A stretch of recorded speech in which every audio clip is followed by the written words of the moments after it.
Welcome. I'd like to call the meeting to order. To begin with, let's take a roll call to establish a quorum. Dan Jacobson.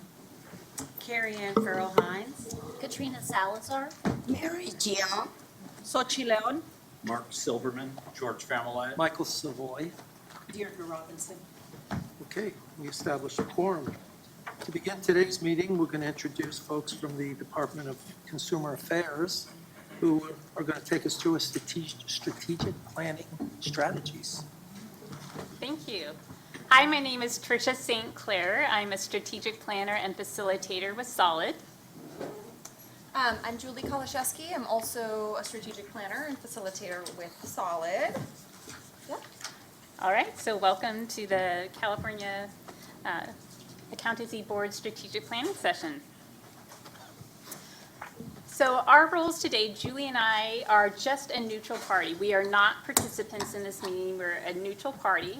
We're just here to provide structure, not content.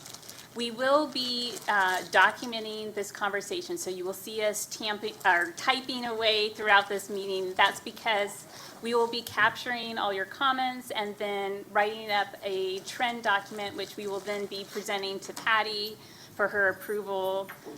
So you'll have a strategic plan for the coming 3 years. And we are not the expert. We are looking to you to be the expert today. So we will be calling upon your expertise. So our agenda is an introduction and roadmap, strategic planning overview. We'll be briefly revisiting the mission, vision, and values just as a refresher. And then we will dive into setting objectives for the 7 goal areas that the Accountancy Board has.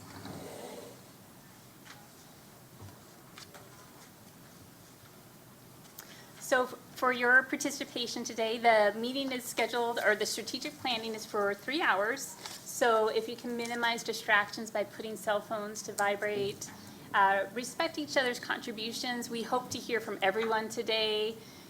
Suspend judgment during brainstorming. Self-monitor for time limits and side conversations because we have a very tight time frame. Be willing to reach consensus. Sometimes you have to decide what you can live with. And we will welcome public comments at the end of today's session.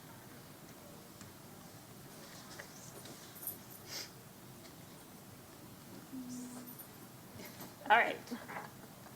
So, hold on. Sorry about that. This pointer is a little bit sensitive. All right. All right, so I will just tell you that the strategic roadmap, we began this process by meeting with executive staff to discuss roles and responsibilities. Then we did the environmental scan. Now the environmental scan is exactly that. It's a look at the environment that the Accountancy Board works in, both inside the board and outside. So when we did that, we were looking at strengths that are inside the Board of Accountancy as well as challenges.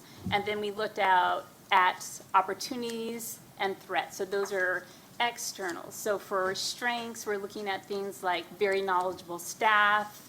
A weakness might be missing an online payment system. Threats could be artificial intelligence. And opportunities could be a new governor coming in. So those are all the things that we considered.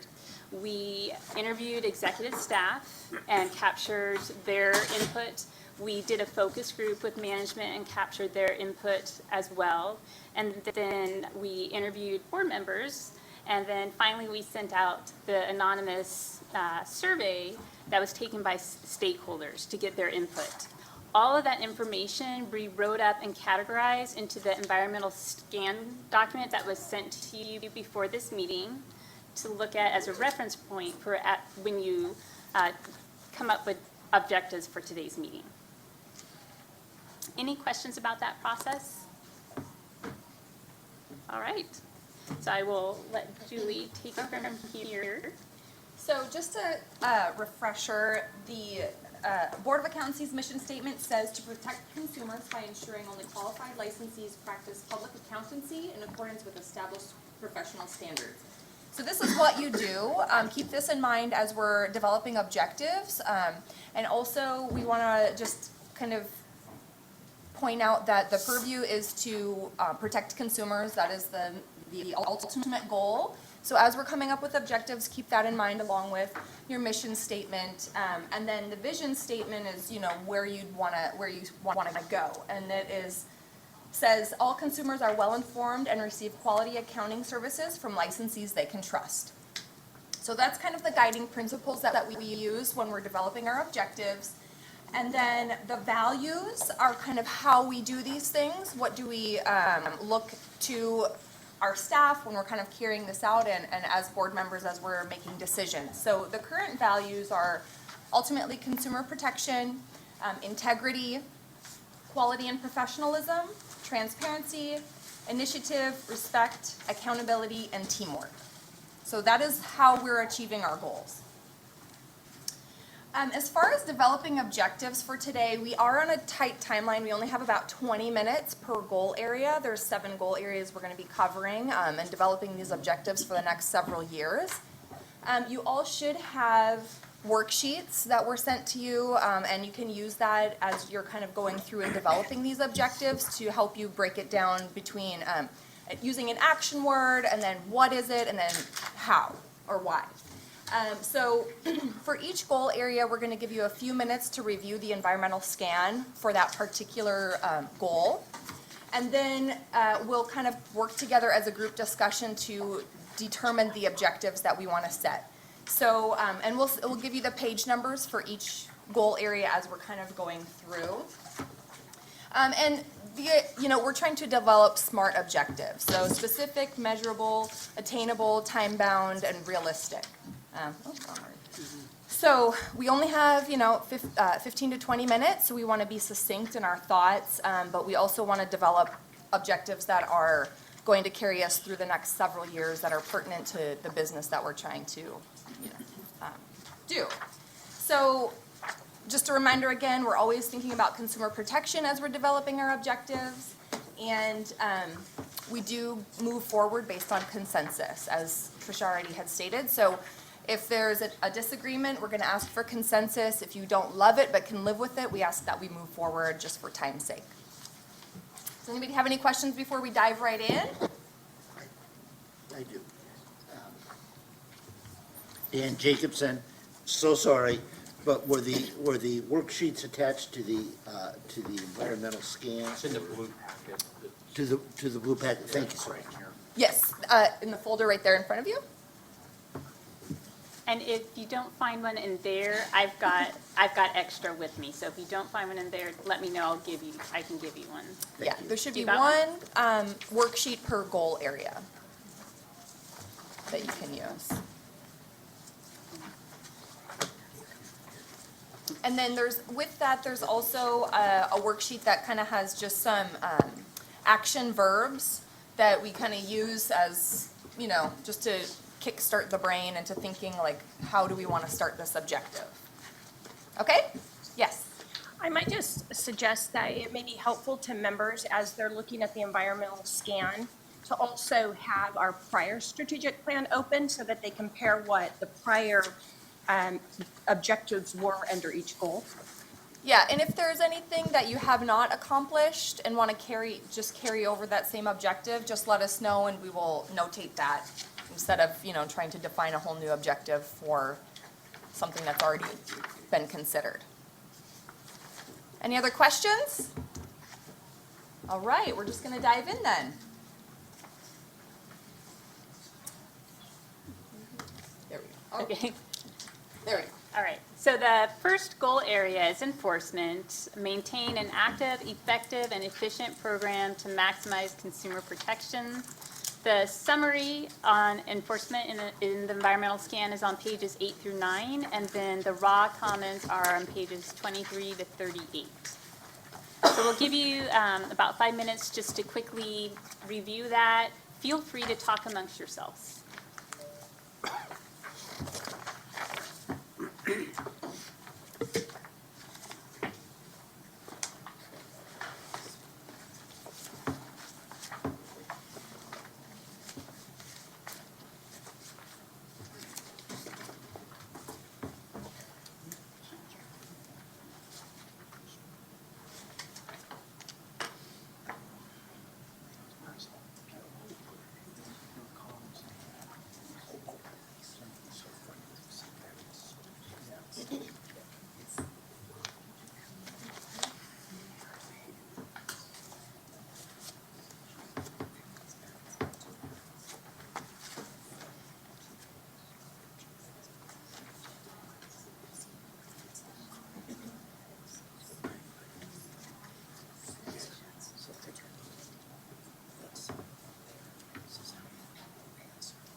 All right, so it's been 5 minutes. Do you have any objectives that you would like to throw out there?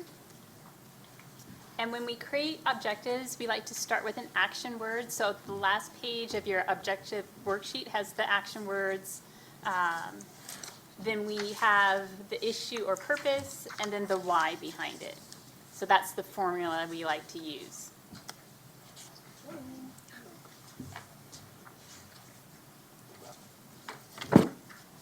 Dan? So I saw a lot of, or a fair number of comments in the environmental scan that says that we're not,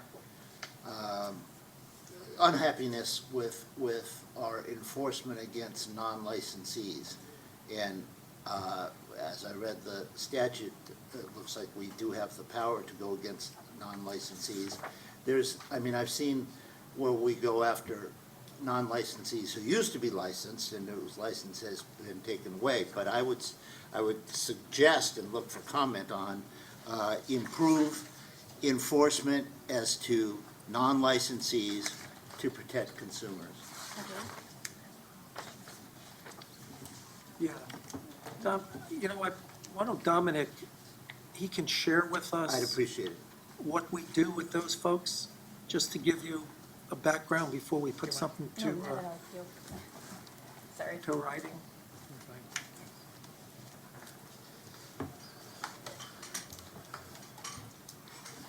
So we do get a fair number of unlicensed complaints, not just against individuals who are presently licensed, either with an expired or an unregistered firm that we also deal with, but we deal with unlicensed practice. And our goal, and the reason why you don't generally see enforcement actions arise out of them is to get them into compliance, is to address the issue through like somebody's who's unlicensed and says they're XYZ accounting. We take steps to correct the issue and resolve the matter, and so it doesn't percolate itself up to enforcement actions. So I guess there's not like this tangible way to show an enforcement action as a result of unlicensed practice. So there could be this perceived issue that we're not actively working in this area, but we do receive a pretty significant number. And I think our enforcement activity report, I apologize, I don't have it in front of me, does have a section that talks about unlicensed activity and the number of complaints and percentages and as it relates to our complaint activity. So it is an area of that emphasis. I don't have an issue with making it an objective as well to continue to keep it on the forefront, but we do actively work in this area. Are you satisfied that you're doing a good job at it? Yeah, I mean, we actually have, in California especially, I mean, the North Carolina Dental Board case put some issues at play about unlicensed activity and how to engage in that. But in California, we have a Supreme Court case called Bonnie Moore, and it provides pretty clear guidance on how to deal with it. And either they remove the term accounting or the protected term, or they list that they're not, the activities they're performing aren't licensed with the board. And in some instances, we refer them over to the Department of, the Division of Investigations within DCA. And recently, we've even had, I don't know, maybe 3, 4 or more go filed with the local district attorney to take criminal action, so.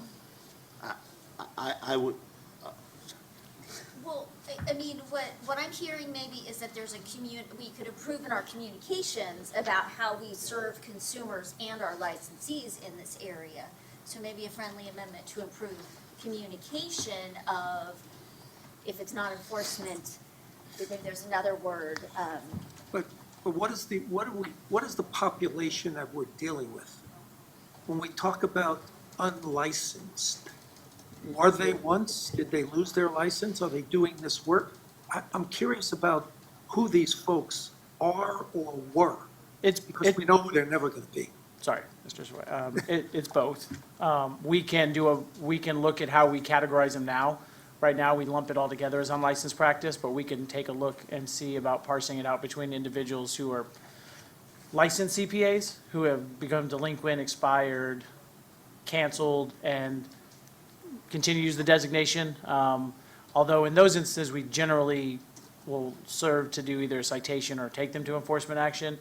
But I don't delineate out the unlicensed for people who just hold out as they're an accountant. And we can start doing that. That's not a problem. Because, you know, it's good to know who you're dealing with before you set an objective of who you're going after. I want to piggyback on what Katrina said about communications and perception, because this stood out to me as a criticism from stakeholders that we're not doing enough. And that is about whether or not we're communicating, effectively to, the public, whether it's licensees or stakeholders or, others, about how effective we are in our enforcement. There seemed to be, one thing that stood out to me throughout all the appendices for all of the goals was an inconsistency in how we communicate our work to, outside parties. That there are some people, some stakeholders and some, members of our internal organization who feel we're doing a great job at communicating what we do and, what our outcomes and what the measures are of them. But there were then also a number of comments from, sort of the same groups of people, out of the same pools of people, who were saying, they don't understand what the rules are, they don't know how to find information, they don't know whether, they feel like we're not enforcing enough. And, we very, regularly come to these meetings and hear very detailed reports about what's being done, and we evaluate whether or not it's effective. So it seems to me like one of the objectives should be improve how we communicate the work that we do. And I think this is consistent under every one of the goals, improving how we communicate what we're doing so that we can inform not only consumers, but stakeholders as well. So question, I wrote up two objectives possibly. The first says improve communication to stakeholders as to the enforcement efforts being performed regarding non-licensees in order to better inform stakeholders. And then what you just said, improve how we communicate the work we do at the board to better inform stakeholders. And consumers. Consumers are are wrapped in stakeholders, but my question is this what you mean? And we also have an outreach section that perhaps the communication may be better suited under, up to the board. Maybe it's not communication, because maybe that's too broad of a category. I mean, maybe it should be report, let me look at the action words to get a better idea. And the other thing is, if we put an objective up and we find later it should go in a different area, we just move it. It's Yeah. no big deal. If I may, Dominic, you're satisfied that people who have never been licensed, you're adequately dealing with those? Yeah, we have procedures in place, processes in place, and ways to address them. I want to make sure the board's satisfied. I feel satisfied that we have a process in place and are doing that work. Well, I trust you, and so I would go with Thank you. Katrina's amendment to my suggestion. And just to put the kind of the volume in context, for the last 3 fiscal years, if you look at all of our complaints, it's about 11% consistently for the last 3 fiscal years, unlicensed activity. And I'd just like to add, for this entire project, for this exercise, I think it would have been more helpful to have the metrics in the document, in the strategic planning document, because I know for this one, there was some metrics involved, that were provided, like about enforcement, about the time, the length of time that it takes to, for cases, to resolve cases, investigate and resolve cases. But it would have been helpful to have metrics on all of the goals, so that and outcomes on all of the goals, so that we could easily go back as opposed to having to rely upon memory or having to go back throughout our records to determine, did we improve communications? Did we improve, did we improve outreach? Did we increase the number of students there are a number of goals that were identified in the 2016 to 2018 strategic plan, and I didn't feel like I had enough information to make a determination as to whether we met those goals, whether the criticisms that were detailed in the appendices were more anecdotal or whether they were really reflective of, where we are as an organization.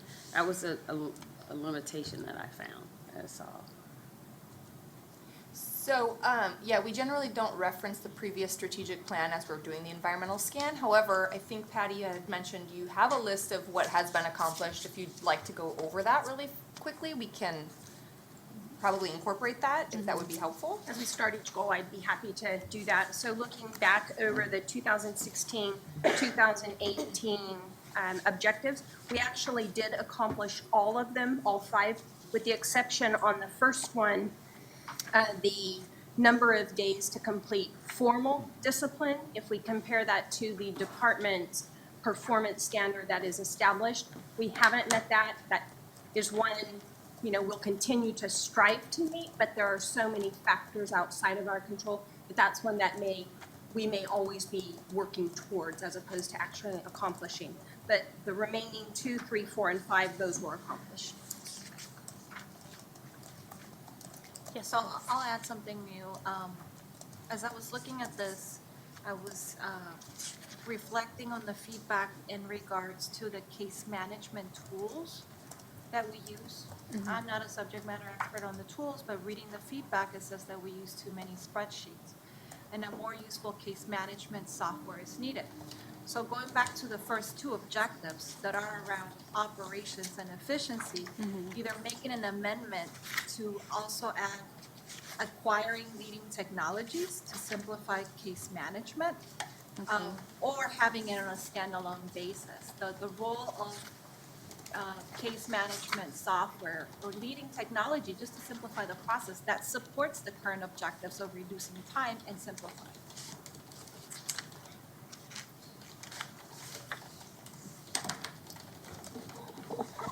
And if I may, it might be helpful if you look at goal 6 of our prior year strategic plan, that we have a section on technology, so you could there, or you could pull some of those items over under the specific program area. Yeah, I was reflecting on that, and I couldn't tell if most of the goals for the emerging technologies were from a customer facing versus a process back end to do the work. So if it's all encompassing, then yes, let's keep it in emerging technologies. If not, if this is more for the overall process, then bringing it here makes sense.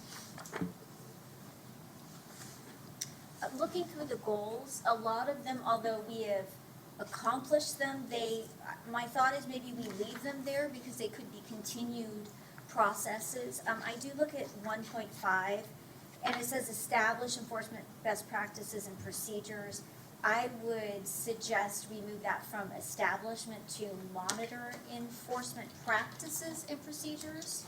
So that would be replace establish with monitor, and I would probably strike best practices because I'm thinking maybe we've implemented those and now we just need to evaluate. But I would support keeping some of these goals so that we continue to focus on those continued improvement and on mobility. So if I can just add, we often try not to include business as usual in the strategic plan. So if it is considered business as usual, because we can't measure that necessarily to say, have we accomplished this or not?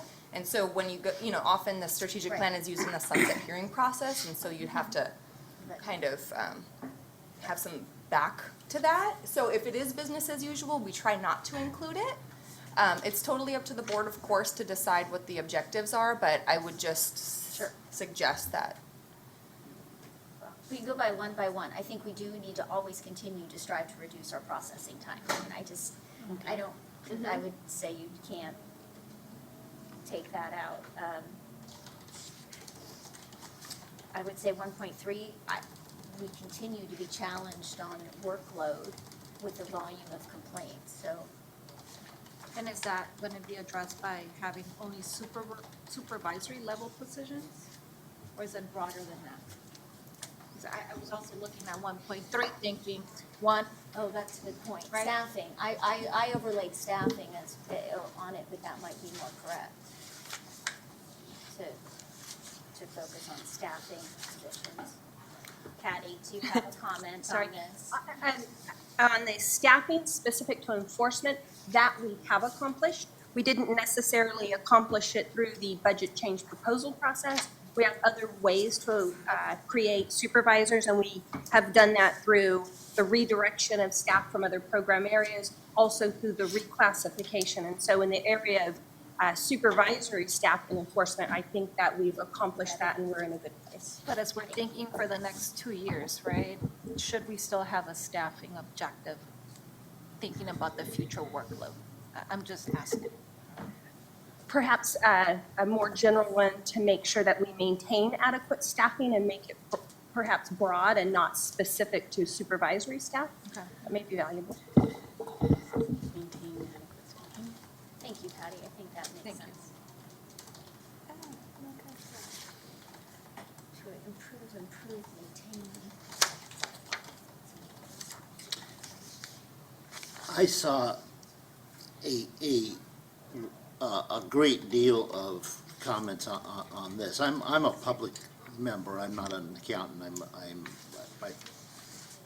I wear a lot of hats, but one of the things I am is a lawyer, and the same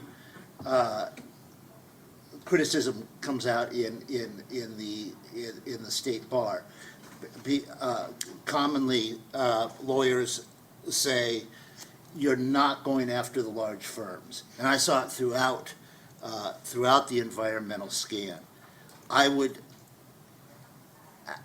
I don't know how I would suggest review enforcement as to large firms and their members to protect consumers. Just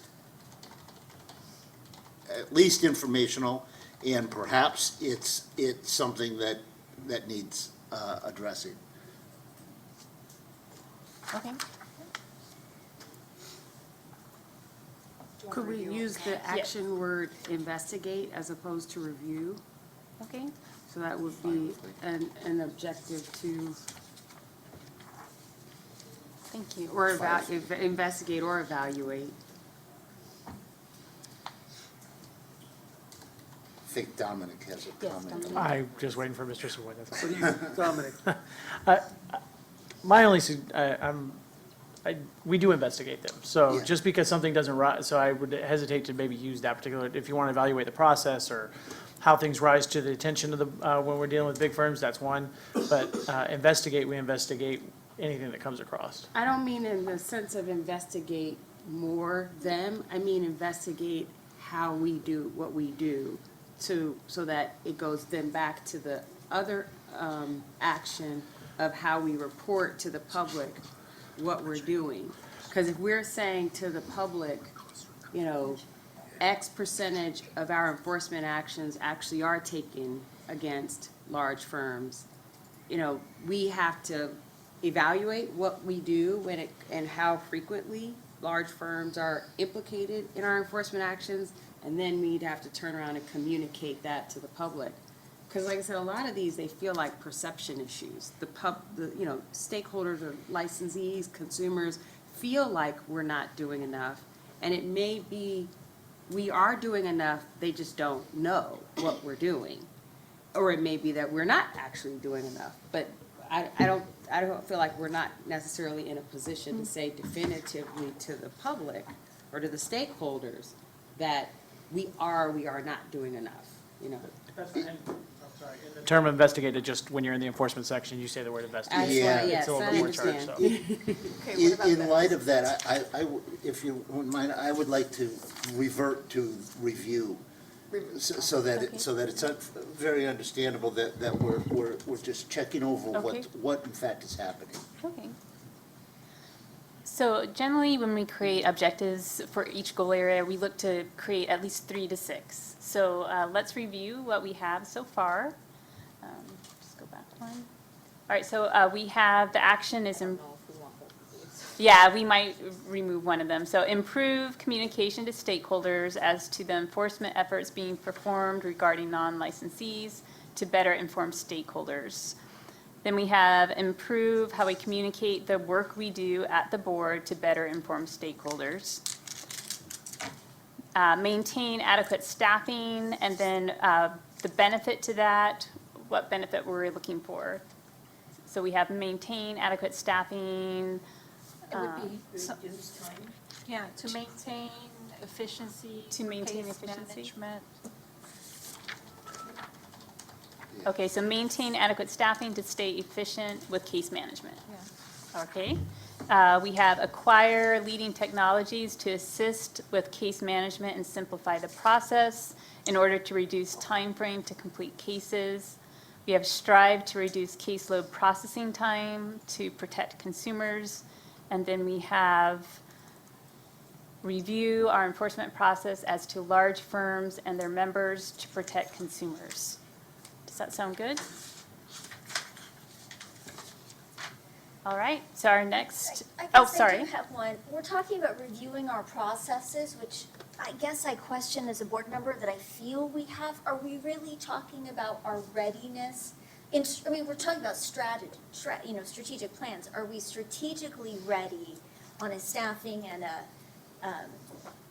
a support level to engage in a large-scale enforcement? And is that really what we're talking about, not reviewing what we have? Because we know we have processes in place. It implies we haven't done what we have, but I think we're talking about, are we prepared financially, staffing-wise, and everything else to tackle should a case arise? My thought in this suggestion was that the review be not only of what we have, but what we could have, and that enforcement process doesn't only include what we have now, but the general category. Okay. And you're speaking specifically to the large firms, right? Yes, because that's what was in the environmental scheme. Okay. Is I think it it's the firm important. or the size of the action? I mean, They were talking about the firm. right, but in a strategic plan that's public, I worry that someone could say we're trying to target I don't want to target any subpopulation of licensees, be they small, medium, large, or with green hair, I know, but is there a way to approach it that might not be Yeah, misunderstood? I'm wondering if there's more a communication issue, because the practical side of the large firms, a lot of that is done by the PCOB and the SEC. If you look at the cases that come through, there's a whole different mechanism that sort of filters them through to us. And so it's a different process, different issues, and they come to us in a different way. And you sort of get a feeling from our pink sheets over a period of time. There's a whole infrastructure in there.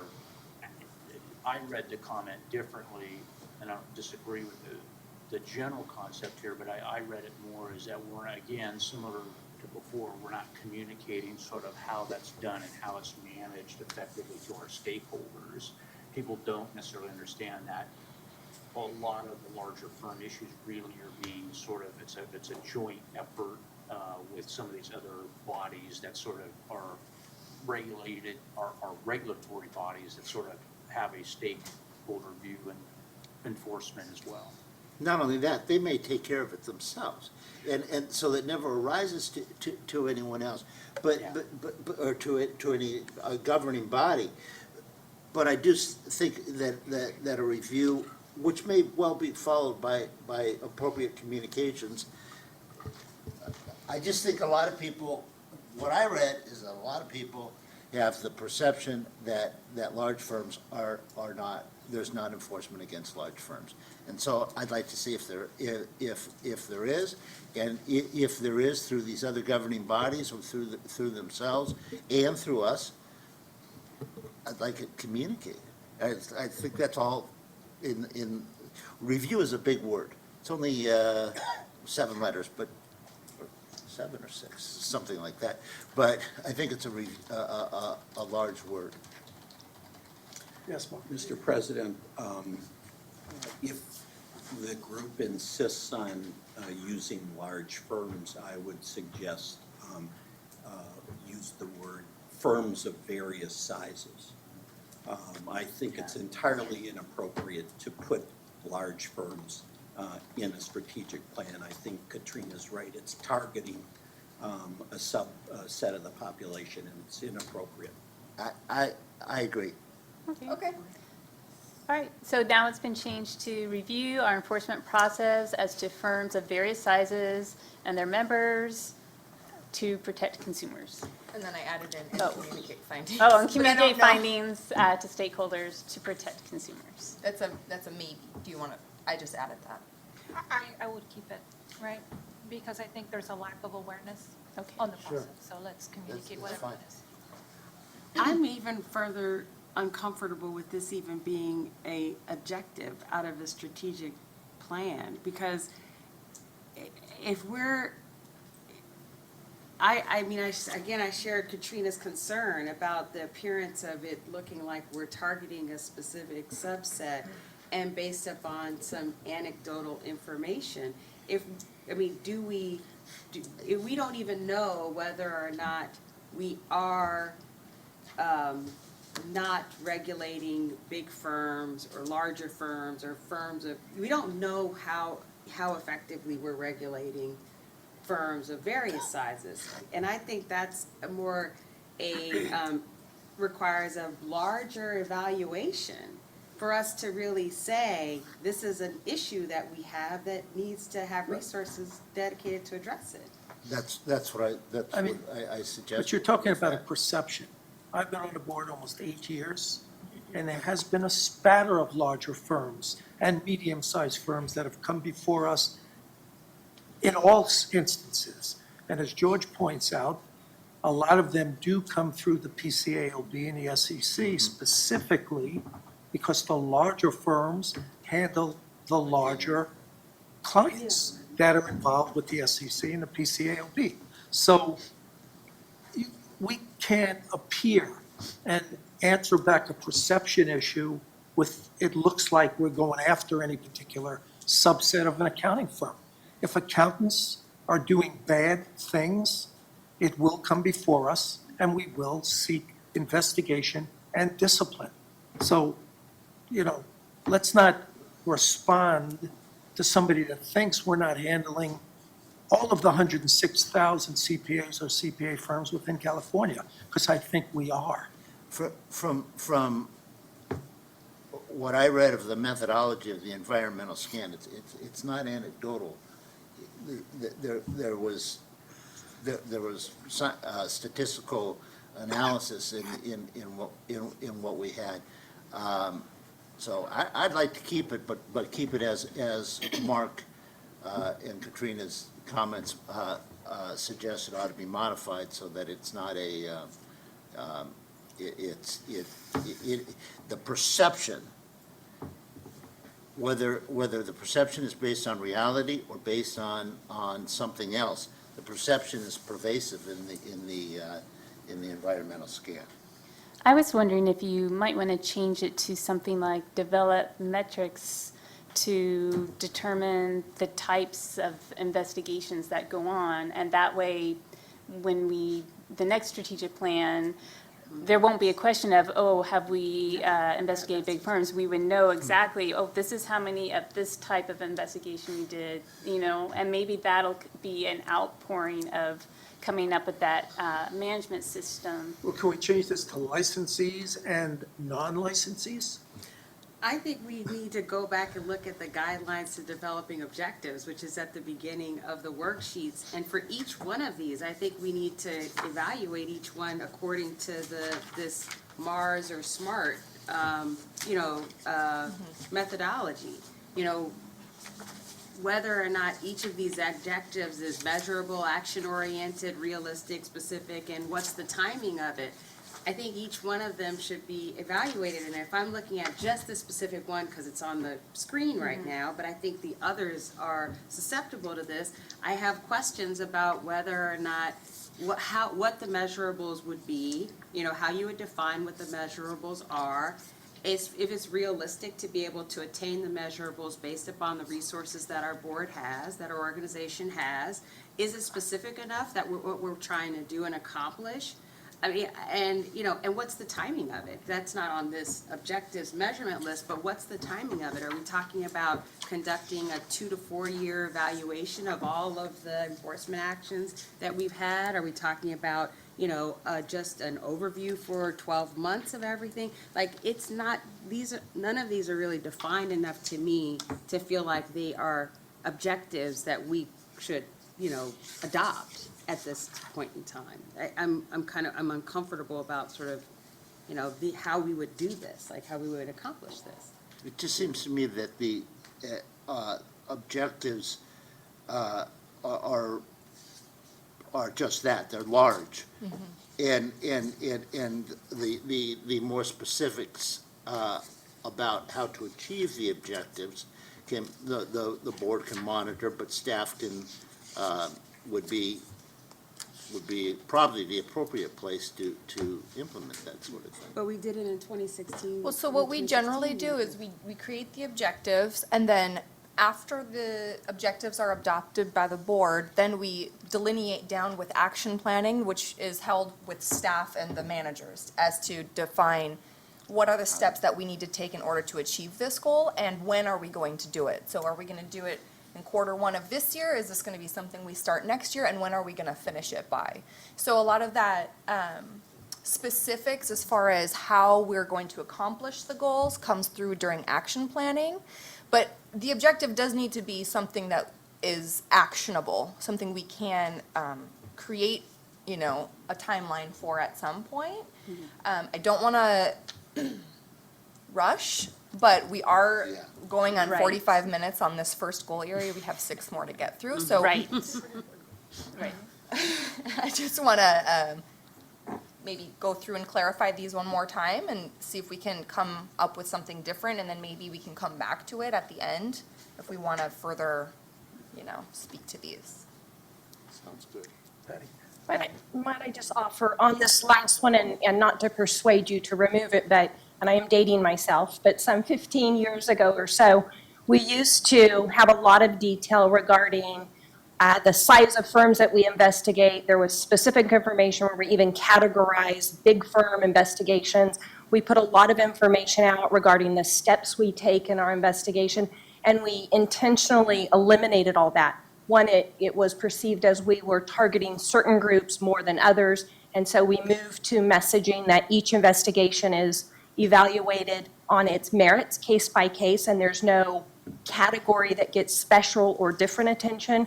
We also removed a lot of the detail regarding the steps in our investigation, because that could, in our process, divulge to the other side information that we want to keep very confidential. We have an enforcement advisory committee and the board's enforcement committee that has oversight responsibility. And so this may be one that you want to give more consideration before putting it in the strategic plan. We also, as far as our ability, resource-wise, to take on a firm, not just a big firm, but a firm that has significant resources in litigation or in the challenges in the enforcement process, we actually were given statutory authority to pull down an additional $2 million specifically for litigation in an enforcement case. And so with all that in mind, I would just offer that for your consideration in this one. I'd like to keep it with the way that Mark suggested it be modified, and then the, how it's implemented is something that I think that it is not for us today to discuss. So are we, is there a general consensus that it's okay to leave? I'm sorry. Well, so hearing this feedback, I think that communicating the findings of our processes to stakeholders may be the piece that, based on Patty's comment, I would ask for a friendly amendment, maybe to strike that. Because the core is that with the review and ensuring the fairness and appropriateness and the preparedness that we have strategically to handle each case that could potentially come in front of us. I am sensitive to telling too much about the steps that we take and telegraphing to people. I'm fine with that, and we can approach that at some later date if necessary. And I would think communicating, is clearly an issue, but maybe not communicating the process steps. Okay. All right, Thank you. thank you. So our next area is licensing. Maintain an active, effective, and efficient program to maximize consumer protection. The summaries on pages 11 through 12, with raw comments on pages 39 through 56. We'll give you 5 minutes to review the environmental scan and come up with some objectives.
All right, so do we want to start throwing out some objectives?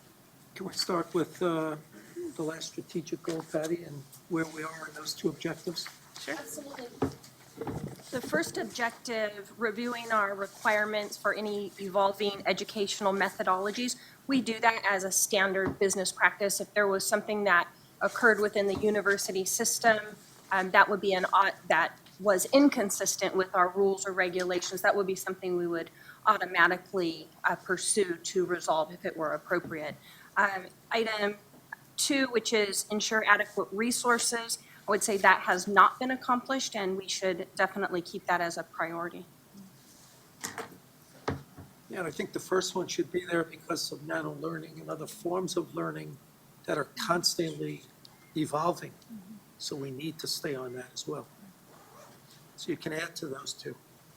Okay, so we'll keep, yes. How come I only have two? 2.1 and 2.2? Carry on. Okay.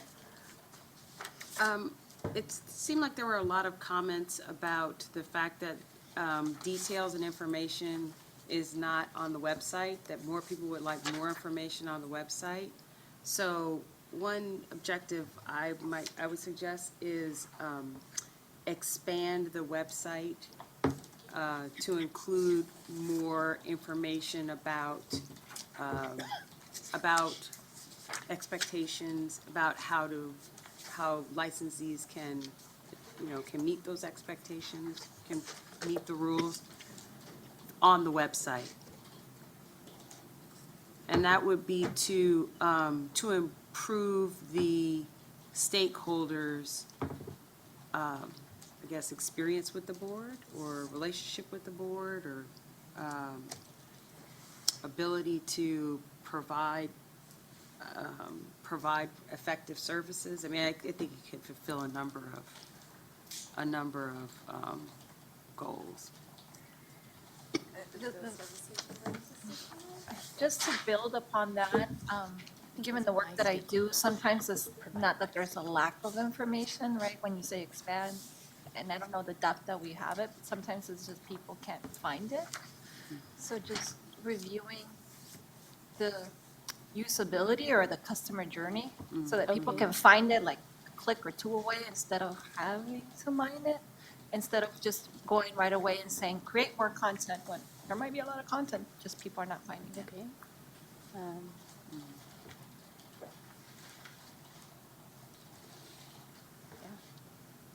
I would say maybe navigate and navigate. Okay. Yeah. Navigate the website? Mm-hmm.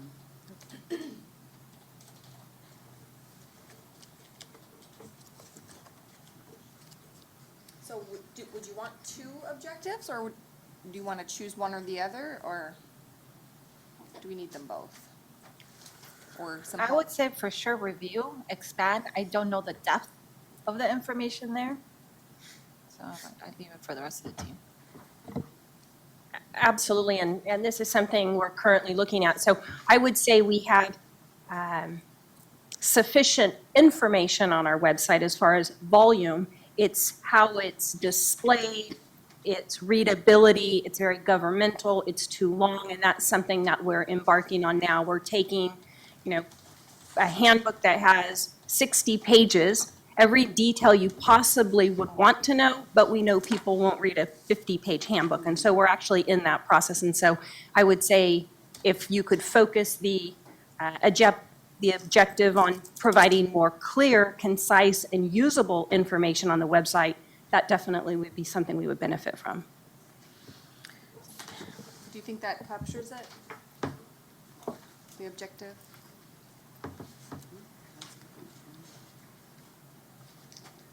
So it says review the website user friendliness so stakeholders can easily navigate the website and find the information necessary.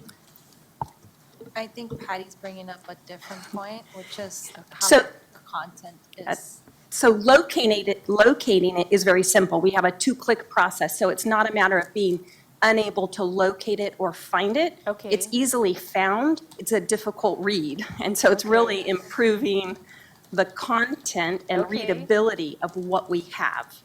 Okay, And if I could, just add on to that, I think working with higher educational institutions would help you with that. They're the Okay. ones that are going to be administering any curriculum and courses, and of course, they're trying to attract the same people that you're trying to attract, which are students. And I think that partnering with educational institutions for how to create the correct verbiage that will attract and provide the correct information would be a value add. okay.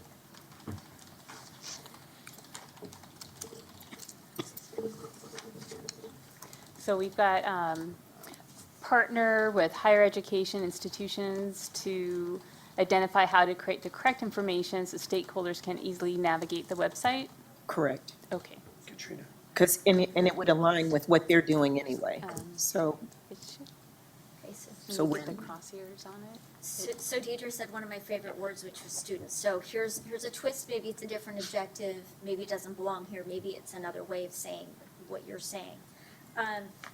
Collaborate with stakeholders to support CPA candidacy. I don't know if we want to use the word pipeline, but it's touching on that issue of we need to protect our consumers by ensuring that the information is available and accessible to people who could be candidates. So that's maybe a different way to say that, and sounds like the same, but Yeah. it's far more reaching the manner in which you had illustrated it, because I'm thinking of other groups that I work with, and now that targeted age group to go into industries has leaped from high school down to junior high and elementary. So if we're thinking about the career, or building a career, or trying to attract them, yeah, it would be to our advantage to be looking at those at that age group, so that we could target them. So, okay. We have quite a few. Let's figure out which ones we like. Yeah. Okay. Okay, so, We have amend the content on the website to be more readable and concise. We review the website user friendliness so stakeholders can easily navigate the website and find the information necessary. Sounded like there's some, like, you weren't sure if that was necessary because the information's there, but then partner with higher education institutions to identify how to create the correct information so stakeholders can easily navigate the website, and collaborate with stakeholders to support CBA candidacy for future generations. And the purpose of that would be to, I mean, in my mind, it's protecting consumers, by Okay, making to sure they're protect consumers. qualified licensees to conduct the work that is needed. It also protects the integrity of the training that's being given. okay. So, all right, May I make a suggestion that maybe we consider moving this to outreach, to goal 4, outreach, because outreach does have details about how to expand the practice, and that this last one may be more appropriate of a goal in that area. Because I think there's some other complementary objectives that may come up in that area that are related to that last one. I would All agree right. with that. so, okay, so we're gonna move this one. Then, do we need all 3 of these? Do we want this amend and partner? Do we not need partner because we have collaborate? What about this? What's above amend? That's carryover 2.1 and Okay. 2.2. I'm okay in striking out the review, the website user friendliness. I think Patty said it's 2 clicks away, which Right. is pretty friendly. So keep the amend one, perhaps? The content for sure, okay. Okay. making it more digestible. And then what about the partner with higher education institutions? Keep that? Or is that the same as this, collaborate one? Are they- That might be more appropriate for the board staff to determine how best to accomplish the goal of making the information on the website more effective. the ways in which you make the information on the website more effective may be to partner with higher education institutions to ensure that the communication is effective and manageable. So that could be an action item, perhaps. We could put that Yeah. for them, okay. So I'm just gonna put a note. There was, one thing I wanted to raise, though, in the licensing area, there were a number of comments from stakeholders about two issues. One was how prepared candidates are to practice once they come out of school. And the other was about the continuing education effectiveness. And I don't know, there were a number of kind of sub-issues about that too, like the correlation between the continuing education requirements and the practice area, the number of continuing education requirements that existed. There were some questions, some issues raised about about teachers, about professors who are teaching the students and the impact that their expertise was having on the preparedness of the students. I don't know how to turn those into objectives that we could adopt today, but I think that that's something for us to keep in mind, that there is this concern out there about the preparedness of the licensees when they come out of school, about the training that they're getting or not getting, about, and that reflects directly on whether or not they are able to provide consumers with good services, whether or not we can, that's directly one of our responsibilities. Is this area supposed to be initial licensing or continuing the entire process of licensing? All encompassing, So the it's whole, yeah, Initial as well as renewal? correct. Please. Yes, I do want to add what she said. The 150 hours licensing requirement is, I think, the older generation didn't have to go through, the new generation does. And I'm sort of, one of the professors says, different schools have different programs for their meeting the 150 hours. I don't know how consistent does CBA aim to help it, university to make sure the program meets it, because I think some school may be very diligent and create a whole program that includes the 150, so they're done, they're ready. Others they do their accounting program or economic program like UC Berkeley, and then the student finds whatever classes they could sort of fill to meet the 150, but it's not a sort of a thought-out program. So I'm saying that somewhere in this initial licensing that we should collaborate with the higher education. Is your program, consistent through other universities? Or is that some are stronger than others, some are, so I'm not, that's the question I sort of, when I was reading some of the weaknesses, is all program equal or not?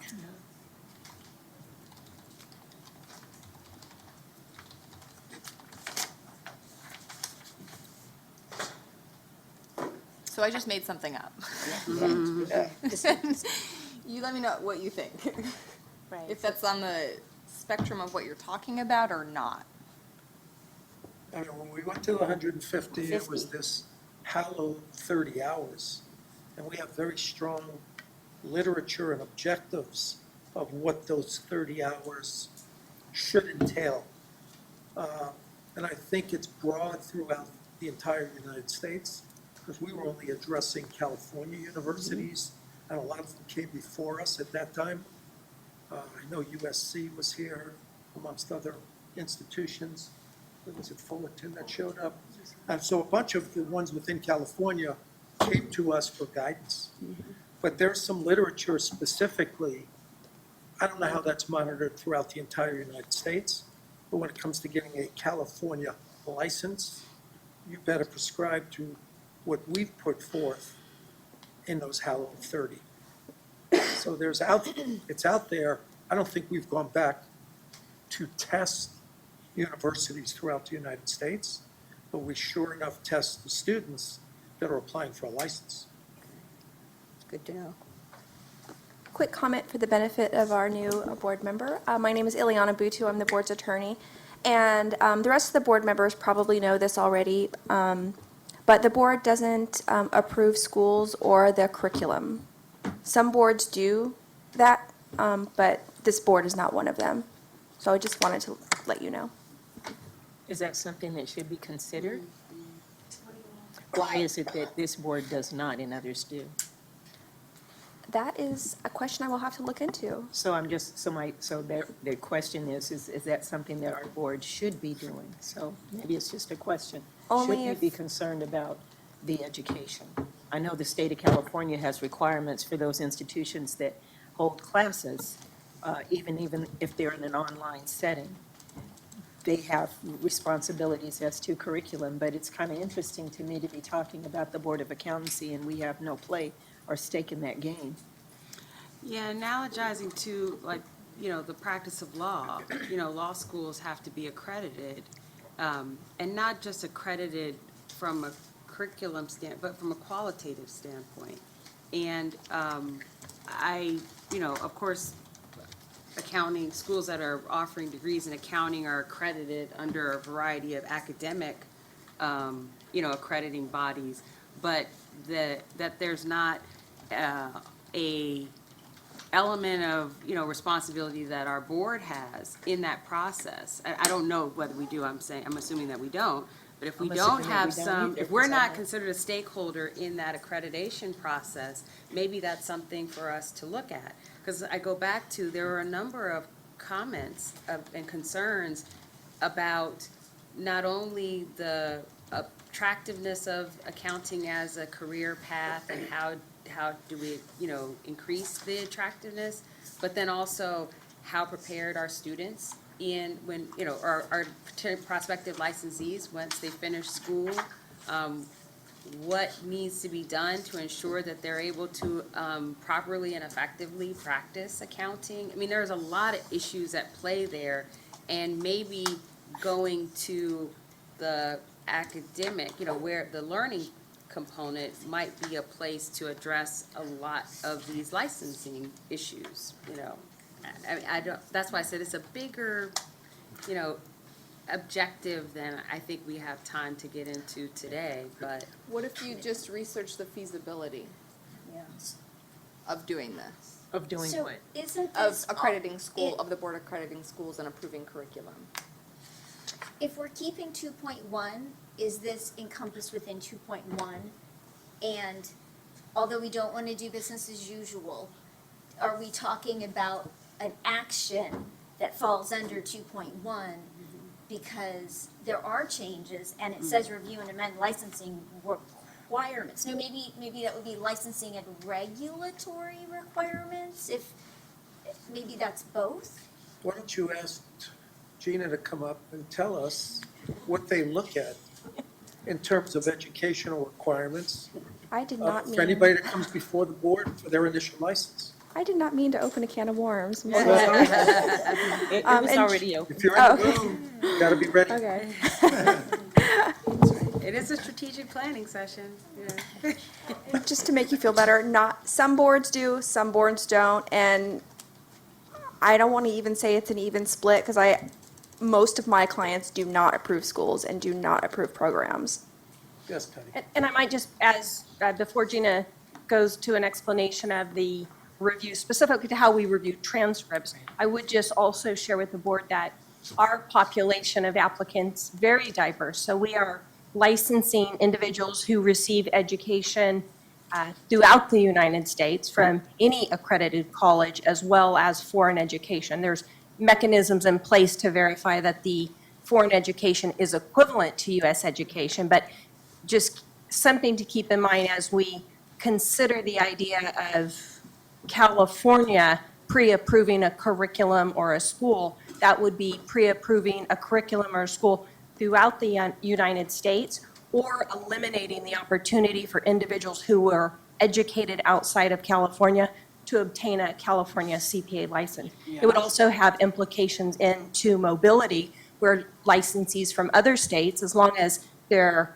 education experience and examination is deemed equivalent, they can come here and practice. And so as you think of the broadness of the effort that this would be, those are things that might be helpful to keep in mind. It seemed like this is more a And, topic. and certainly I wasn't suggesting the accreditation of a school, that this body would then be responsible for the accreditation or approval of curriculum, because I don't think this body has the expertise to draw from.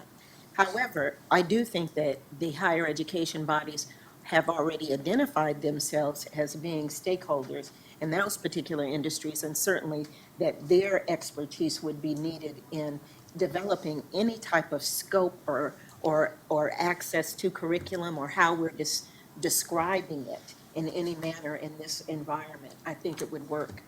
I think that we should be including them as a partner, a valued partner, or collaborative in terms of making these decisions, whether we're not talking simply about going out and doing outreach, but certainly knowing what they're teaching is something that we should. George? And I was curious, does this come up with NASBA? I mean, it seems like a national topic that you would really sort of, I know in the AICPA, there's high-level discussions on this, but sort of, could you give us a feel? Is that maybe a topic for them? Or? Yes, there is a committee at the national level in the organization, of which all of our board members here are members of, and education is an area that has been identified as one that is going to go through massive change over the next 10 to 15 years. So that is why I like this idea of, if necessary, to accommodate evolving methodologies. It doesn't say we will accommodate the change. Maybe we change our restrictions and say, if an accredited school is giving units for, I'm just gonna pick something out, without thinking this through, but for life experience, then maybe we want our rules to speak to that. Whether or not that's to support it or to count it or not count it. So I think we have a very broadly written statement that can be used to continue to do all the really important things we're talking about, because I think it is this topic and this idea of the evolution of education is important for our strategic plan. I don't know if that answered the question.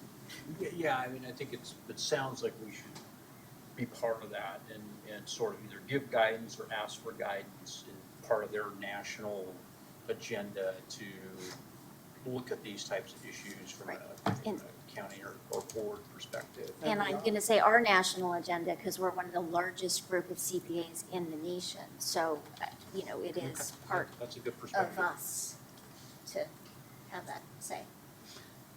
I know Gina is waiting to respond to your question, but I was gonna make a suggestion that maybe this be put under, we, instead of us saying we're continuing 2.1, we expand the notes for 2.1 for the board staff to include that, that there should be some, although this is a broad generic statement, evolving education methodologies, there should be some communication back to this board, what some of those efforts are, and that some of the things that will be happening are looking at colleges and universities and evaluating qualitatively the programs that are being offered, looking at different experiential requirements that may be helpful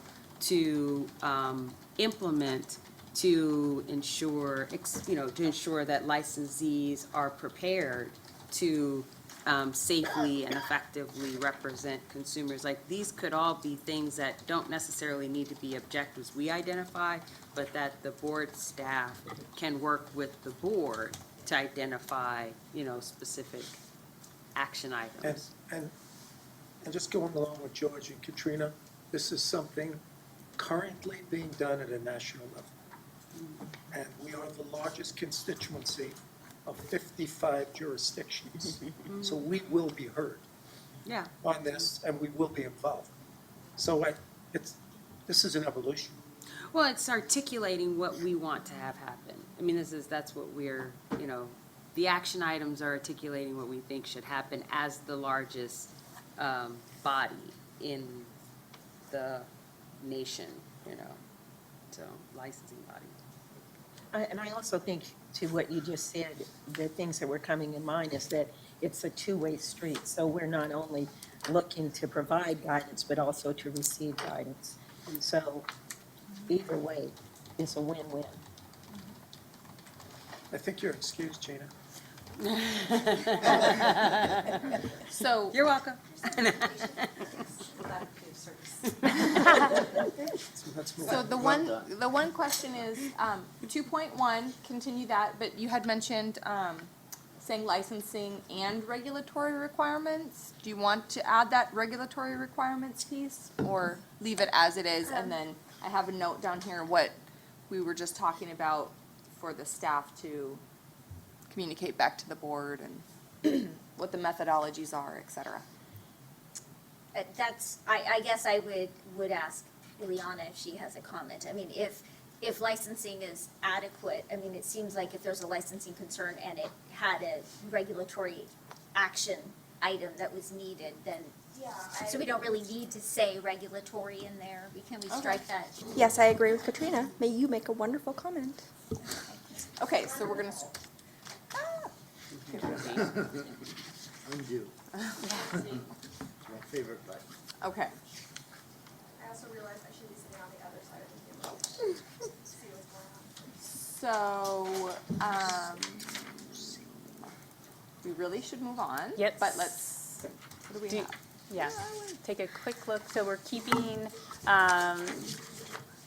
objections 2.1 and 2.2 from the previous strategic plan, and then we are adding, amend the content on the website to be more readable and concise, to make the information on the website more effective, partner with higher education institutions to identify how to create correct information so stakeholders. Oh, Yeah, the red Okay. is an action item. Okay, red's and an action the last item. one's getting moved. okay. And the last one's going to be outreach, so that's what we have. We have, okay. Sounds All right, so Okay, so we're gonna move along to customer service. The kind of synopsis here, deliver the highest level of customer service. Page 13 and 14 of the scan is the summary, and then page 56 to 67 are the raw comments. We're a little bit behind right now, so I'm just gonna give you a couple minutes to review that, and then we'll just try to formulate some objectives.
just take another minute and then we'll get started.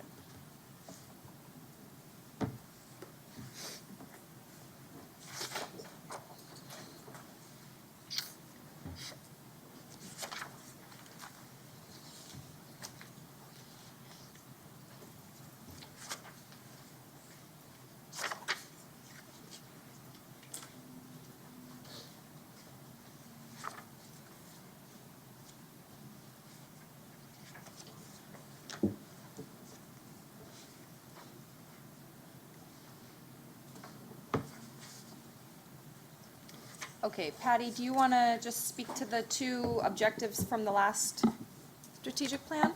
Absolutely. So when our prior strategic plan was developed, at that point, it was an area of priority for the board to closely monitor stakeholder satisfaction with the services. So at that time, we created an online survey that individuals can complete. That information goes out in most email communications from staff. That link's available on our website.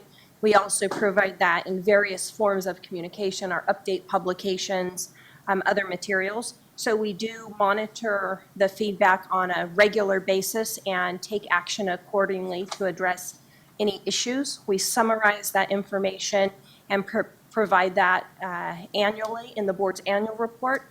And then that's a very specific focus of sunset review, and that's one of the required areas that all boards must report on as part of the sunset review process. So yes, we have done that, and we will continue to do that, so that's one we probably do want to maintain. The second, 3.2, improve online tools and activities for all stakeholders. We are in the third group of boards that will transition to an automated system. That is still some time out in the future, so this is something that I would say we have not yet accomplished. We are doing some interim small modifications, but I think this goal really is the bigger picture of online automation, and that we have not yet achieved. So does anybody have, so you were saying keep 3.1? Okay? Both. Both 3.1 and 3.2. And are you speaking to Breeze? Like, Correct. Okay. So we don't know when that's happening, so. Are there any additional goals or objectives, I'm sorry, for customer service? Can I just ask a question? Thank you. In your description of 3.2, are you discussing current activities and tools that are needed? And my question is, if you are, what direction is being taken to be proactive? So that we're not playing catch-up, but we somehow get ahead. So the online tools and activities, I would look at that from a broad perspective. I would look at that for applicants, licensees, as well as internal operations, really every area of activity that we do. What we have accomplished is minimal for a couple reasons. One, for several years, there was a moratorium on creating any online tools at a board level because that was an activity that was being handled at the department level. They launched an online tool. The mention was Breeze. That's the name of the system. They launched that in 3 phases. The board, along with a handful of other boards, were in phase 3, the last phase. Since that time, they have moved away. They're not bringing on the third set, including the Board of Accountancy, onto that Breeze system. Instead, next year in January, we'll join efforts with the department on a business modernization project, and it will look at all business needs throughout the board, internal, external, whatever we need to serve customers, and that's a multi-year program. Right now, it's targeted for launch in fiscal year 21-22. Multi-year, probably multi-million-dollar project. In the interim, we're working with our own internal information technology staff to the extent we can. There are some limitations because there's certain automation that must have approval, but to the extent we can, we're going to create some efficiency internally. It'll allow applicants some online access to forms and information. We believe we can allow them access to look up the status of an application, for example, online. So some interim steps were taken, but really, this objective, the bigger objective, is one that will be partnered with the department on implementing. Okay, thank you. So now that she's given us that answer, how do we approach this question? Would it be from the Breeze or the new adventure that Yeah, we're about I to? think Breeze is pretty much out at Okay. this point. They're just letting that one go. It didn't roll out phase 1 or 2 as intended or as thought. So I think there's not a lot the board can do on its own as far as improving online capabilities outside of what Patty had kind of mentioned. But I think, so from the perspective of just providing service in general, are there objectives that were brought up in the environmental scan that we can address outside of an information technology kind of standpoint? So whether it's how we answer the phone, that we have somebody to answer the phone, you know, that sort of thing. I was a little surprised that it wasn't a great number, but there were a number of comments about, there were some comments that complaints about staff availability, staff dealing with staff, and it wasn't a major deal, but it was something that surprised me, and so I was wondering if maybe you could address that, and also on, let's see, page 14 of the scan, board management said that maybe availability of staff is a problem, or availability of staff does seem to be a problem, and maybe it's because we do need more people. So maybe you could address that also, and if we have resources to be able to do that. Absolutely. So I would say on the first one, as far as the comments on satisfaction with the service received by staff, we actually do I even personally very closely monitor those types of comments. And we do have the tools and abilities to really isolate where those frustrations are based on information that the individual leaves on our customer satisfaction survey. Sometimes they leave direct information saying, this is my name and number. I personally engage in conversations with those individuals when we receive them. Sometimes we can, just based on other details, we can identify the phone that was answered and the time that was answered, and so that allows us to narrow down more closely where the problem might be. Of the 100 staff that we have, I would say that problem existed with 2 of the 100 staff. It's very isolated, and that has since been resolved, but will be monitored ongoing to make sure that there's no further occurrences, and so very isolated. With regard to availability of staff, and it was funny, I kind of focused on that too, that comment came from management. So managers, I'm sure, feel that we do need more resources. I do as well. But as it relates to our ability to timely answer telephones, or, you know, there's never a time that our reception phone is not manned. And so I think maybe that's more of I feel like as a manager, I need more resources. But as specifically to our ability to answer the phone or be available, I wouldn't tie it so specifically. I think that's probably more of a general feeling of, as a board, we just need more resources, which I would completely agree with. Thank you. So are there any additional objectives that we need to add to the customer service? Or do we feel comfortable with just continuing on with the ones that are there, that it's kind of encompassing of all the concerns that were brought up? I think we would need to add something about staffing. Okay, so one question I do have with regards to staffing, have you all done the process mapping or not? No. sorry. The process mapping through solid. Yeah, like, processes and, timelines and how quickly everything's supposed to be done, that kind of thing. We're actually doing that internally right now. We have a very robust project going on, but we will do that again as part of the business modernization project Okay. that will launch in July. Because a lot of times what happens when we do strategic planning is, an objective is, create a BCP for 10 additional staff or whatever it might be, but then when process mapping is done, it's identified that, hey, we have enough staff, we just need our current staff to do what they're supposed to do, within the time frame. So, certainly if you feel like you need to add more staff, then we would develop an objective that says, create a BCP for that or whatever, but, it's kind of up to the board. I would say this is probably not the appropriate time, if I could just offer a suggestion.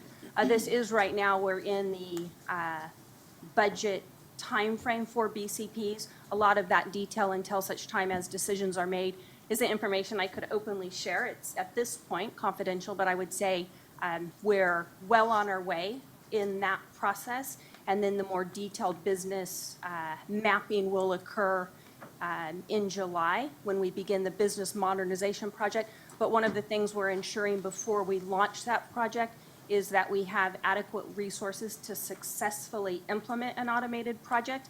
And we need to make sure that we have the resources available because we'll be pulling our subject matter experts, our existing staff offline to do those activities. And so this wouldn't, in my opinion, be the appropriate time for us to pursue yet another review. I think it's ongoing now. We're doing that. We have done that to identify resources, and that will occur again as part of the business modernization project. Okay, so are we okay with not adding an objective for more staff at this time in this goal area? Yeah, I don't think we're ready for that. Okay. Okay. So let's move on then. Please. Next goal area is outreach. And that says to provide and maintain an effective and timely outreach to all CBA stakeholders. The summary is 15 to 16 on the environmental scan, pages 15, 16, and the raw comments are pages 67 to 77. Again, we'll just take a few minutes to kind of review that, and then we'll just jump right in. And we already have actually established two objectives that I moved down from earlier with regards to outreach.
All right, we'll take one more minute to review. and then Get started.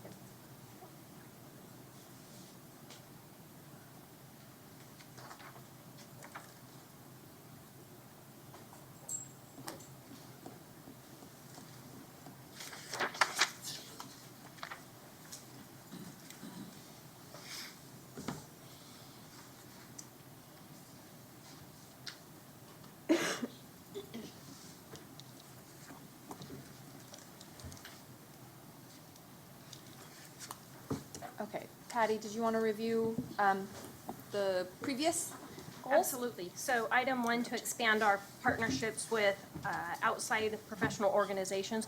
We certainly have done that, and I would see us maintaining those relationships going forward. On 2, leveraging social media.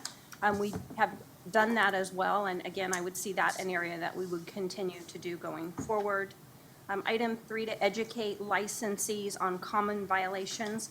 We do that through various methods, including our update publication, and I would see us continuing that going forward. Item 4 in our last strategic plan was to address member and staff's ability to have more flexibility specific to outreach and education to stakeholders, and that the genesis behind that was the difficulty in being able to travel out of state.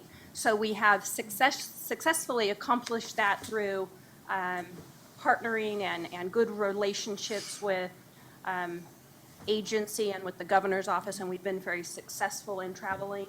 Whether that will change under the new administration is, yet to be known, and so whether we want to keep that or see how things go with the new administration and then revisit it, I would leave that to members to consider. Okay, so it sounds like 4.2 and 4.3 are kind of like business as usual at this point, and then the 4.4 is done. 4.1, maybe instead of expanding partnerships, keep that goal Maintain. or objective and say maintain instead. So I'm sorry, if I could, on 2 and 3, so we do leverage social media and we do educate licensees, but I think there is an opportunity to do more. So I Okay, would say so- not maintain, but continue our efforts to increase that would be my recommendation. So keep those goal area, or keep those objectives. And then we also. I would say keep them, but with some amplified, continue to leverage or continue Okay. to educate, because this almost implies you're at ground zero. So, okay, we'll just keep 4.2, 4.3 with continue in front of the objective. And then we also had said earlier, and this was moved down, collaborate with stakeholders to support the CBA candidacy. So that was a new objective that we just created. And then we moved down, improve how we communicate the work we do at the board to better inform stakeholders. So those 2 new objectives, do you want to have those? Or do we need to change those or add anything different? Did you have some? I have something to add. Okay, so Okay, a on the new one. government lamp, I got a new one. And we can decline, but I think we've touched upon the importance of our peer review process and our peer review population. So I would put forward for consideration, support efforts to maintain and expand the peer reviewer population, because I don't think that's maybe been a highlighted goal. And having a strong, qualified peer reviewer population protects directly our consumers. And I don't know where else in our plan we're That would call. highlighting this potential threat. Any thoughts on that, or everybody in agreement? I agree with it, and as I recall, one of the problems is that the peer review population is aging and not being generated, so maybe just as a thought, as management, as part of what it can do, can somehow goose the population from to the younger set, because the older set the other set seems to be aging. The problem is, you do need experience to be peer reviewers. They need a mentoring or coaching program to prepare new peer reviewers. That's what he's saying. Ed. You need to be able to engage that age group to get them interested in being peer reviewers and then presenting them with a program that would work. That would be a perfect way to actionize this?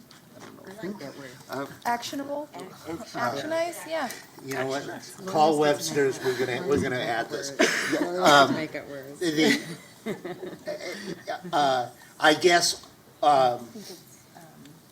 when you're 59 years old, like some people, the words old and young become different than they were when some people were 20 or 30. So just a younger population moving on up. And how are we accomplishing that? Through outreach or through? I think it should be accomplished through, to using Jose's word, to amplify our efforts with social media and engagement, and looking for a response, an interactive response, to know that they are looking at what we're giving them. You have to have some sort of analytics to say, are they engaging with this? Are they giving us feedback? Are we on the right roads? To maintain a robust peer review population.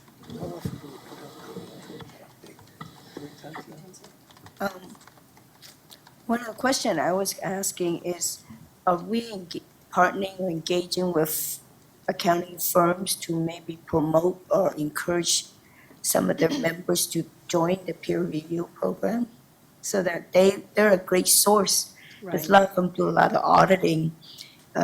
If they can provide or encourage and then maybe the mentoring could be a senior in their firm mentoring, a younger one. Because if you're right, if they don't have the experience or encouraged to participate, it's going to be hard. But if the firms are helping and partnering and they see the value of it, then I think that's where we can get our new source from. What I like about what she said was we would be leading the cause in that regard. I really do. Welcome. Thank you. So would the objective be to create a mentorship program to maintain a robust peer review population, and one of the action items under that would be to partner with firms? Yeah, that'll work. Or would that be a separate, an objective on its own? I like the way it's written. Okay. And then, so we'll put that as a kind of an action item for staff, as an idea of something is to partner with the firms to kind of find a pool of mentors, so to speak. So we have two different things that we kind of wrote up here. Tell me what you like, or if both. So we have support efforts to expand or maintain a strong peer review population in order to protect consumers. And then we also wrote create a mentorship program to maintain a robust peer review population. So my only question is, my only concern with the creating a mentorship program internally, although I love the idea, is that I personally, maybe as a board, we need to do this, just need to evaluate what's already out there, the roles our other stakeholders have, and I don't want to compete with anyone. My comment was support, and that maybe that could be an action item for staff if it's evaluated and found there isn't already a program that we can support, but I just don't want to undercut any of our stakeholders' efforts. That would be my only concern with creating a mentorship program one of our strategic goals. Support. Because maybe Yeah. keep the support one, and then the create a mentorship program could be something like if necessary, or if, Action, or yes. Okay. create if necessary, or if, Or create, or support as appropriate. So- Or even the word support, because support also includes the word create. Yeah, I just don't know if it's out there, so I just don't wanna so we need to kind of presume that. we need to Someone could read research. this and say they think theirs is better. So first, Or- we need to determine if there are any. Yeah, so maybe we need to research, Research, maybe. if research, Right, to find out who they are. If And there certainly, is. if there are some, those would be the ones we would want to contact to begin with. And I'm not sure if, when we changed the word already, so it doesn't matter. I wasn't sure that we would be the ones starting it, and like we need another charge. I guess what I'm saying is to present the idea to the consumers and to the others maybe there are other agencies that are already doing what as she stipulated, so. so with that, would you be okay saying research if there is an established mentorship program? Or do we want to just leave it as support, and then that research part is an action item? I guess is the I question. think the research part is a supporting point and an action item for support. Okay, I agree. And support, your support.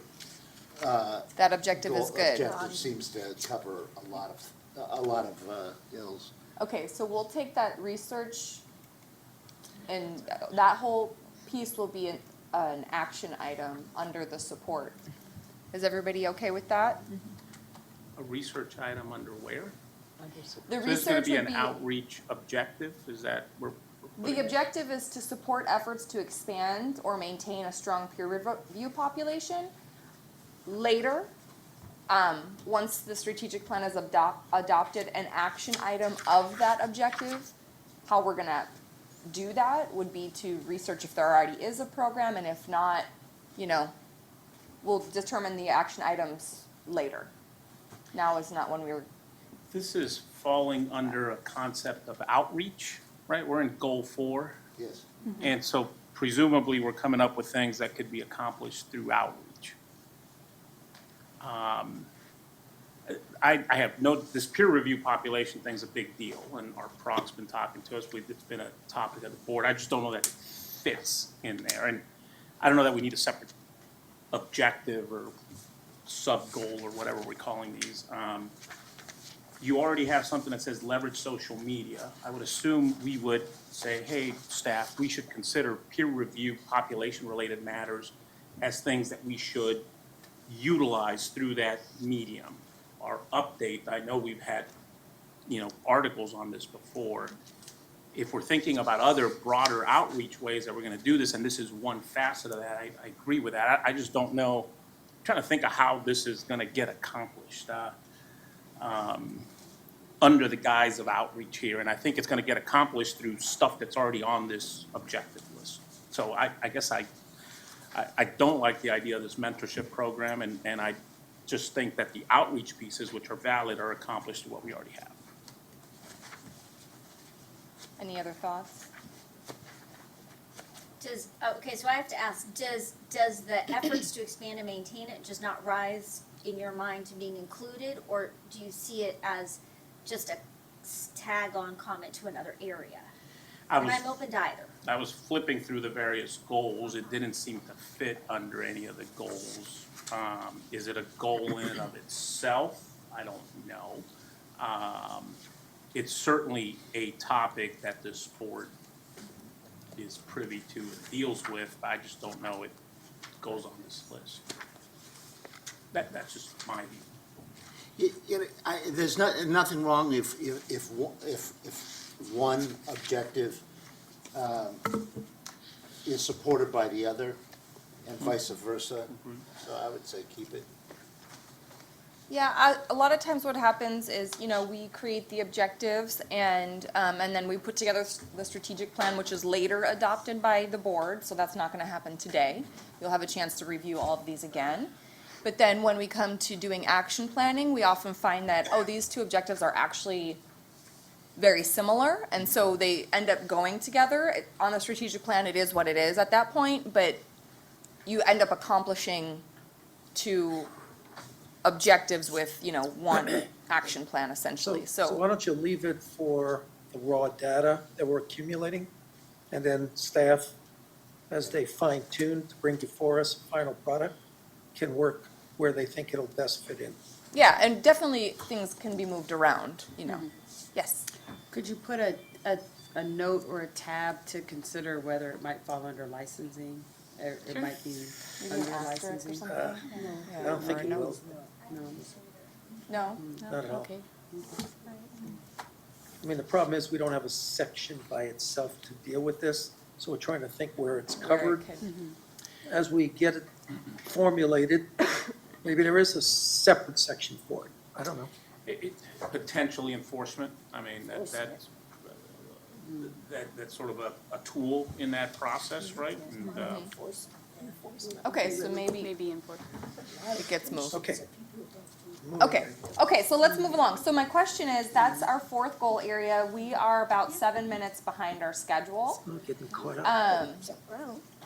Do you all want to take a quick 10-minute break, or do we want to charge through and people I just have get one up? Can you, this other one that got pushed over here too, I kind of had that same reaction to it. Which one? The improve or With the? stakeholders to support CBA candidacy for future generations. We already, in 4.1, what I would suggest is that maybe 4.1 on, we're saying maintaining or whatever other word other than expand we're going to use. All of these organizations, I assume this would be something we would continue to partner.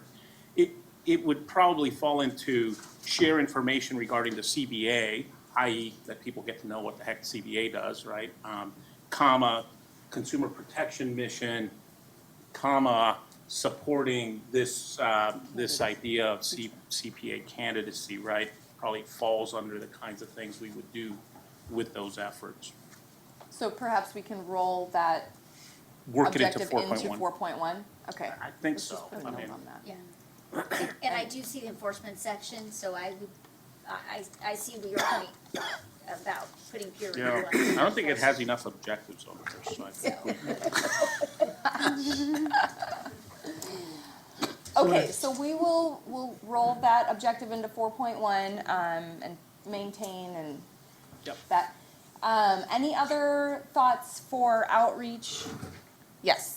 Under the improve how we communicate the work we do at the board, I suggest adding an action item, utilizing new technologies. Okay. So improve how we communicate utilizing new technologies? Yeah, utilizing new technologies. There were some suggestions in some of the comments about alternative ways to interact with the public, like, podcasts or, webinar, meetings or, things like that. And so I think it would be best for staff to evaluate some of those opportunities, but just make it a strategic objective of ours to state that we want emerging technologies. I know that's somewhere else in our plans, but to say that under outreach, that we want that to be an action under outreach as well, specifically. Okay. Right. Any other thoughts on outreach? Okay, so back to my original question. Does anybody want to take a break, or do you want to just charge through, and if people have to leave, they leave? How's your typing figures? Good. You guys okay? We're good. Yeah, we're good. And I say go through. Yeah, move forward. Okay, Great. moving right along. All right, so the next area, the next goal, laws and regulations, maintain an active presence and leadership role that efficiently leverages the CBA's position of legislative influence. Summaries on pages 17 through 18, with raw comments on pages 77 through 86. I'll give you a few minutes, and then we'll start talking about objectives.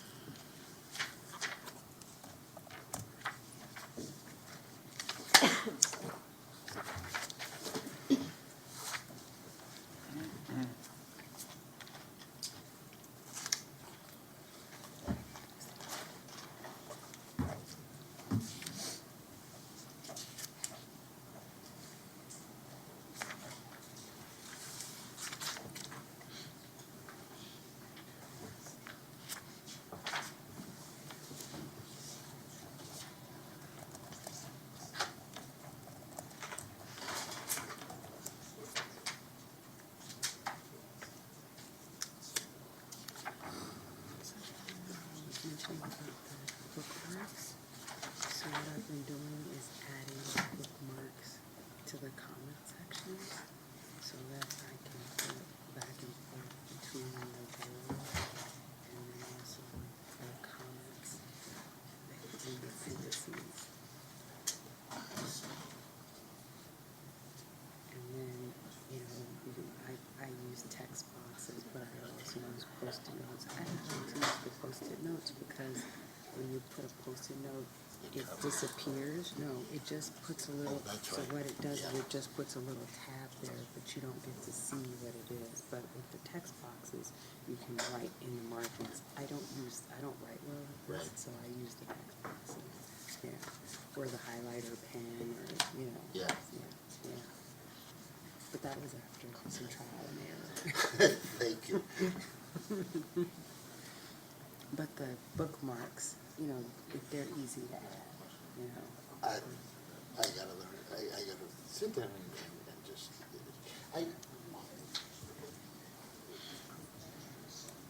much less than I'd like to.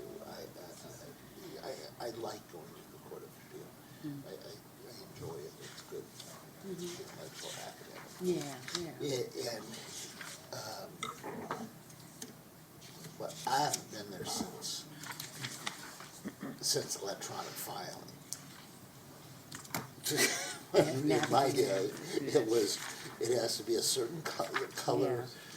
Bound in cover. a certain way, Right. stapled in a specific spot. Yes, and or the With a bounding table of has to be a certain kind, and Kinko's knew how to do all that. I just took it to them. Yes. And different courts have different colors, And, right? and their indices or their Yeah, appendices all had to be certain ways. All right. Patty, do you want to start us out with just letting us know on Goal 5 what we've accomplished? Absolutely. So goal 5.1, continue to promote the CBA's position on legislation and public policy.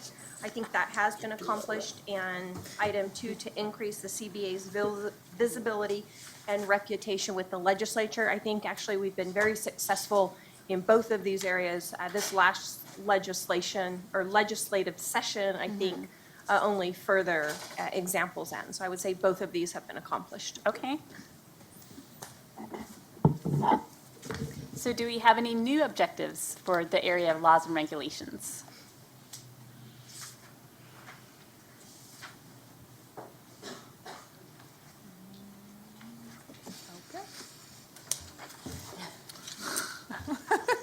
But I took care of the break. I think, again, this is an area where perception of the CBA is an issue, that we are perceived in a way that may not be consistent with how we actually operate. And an objective, just kind of taking a stab at it, an objective may be to improve the CBA's perception, to stakeholders. And I know that's very broad, but I kind of like opening the door for a conversation about it.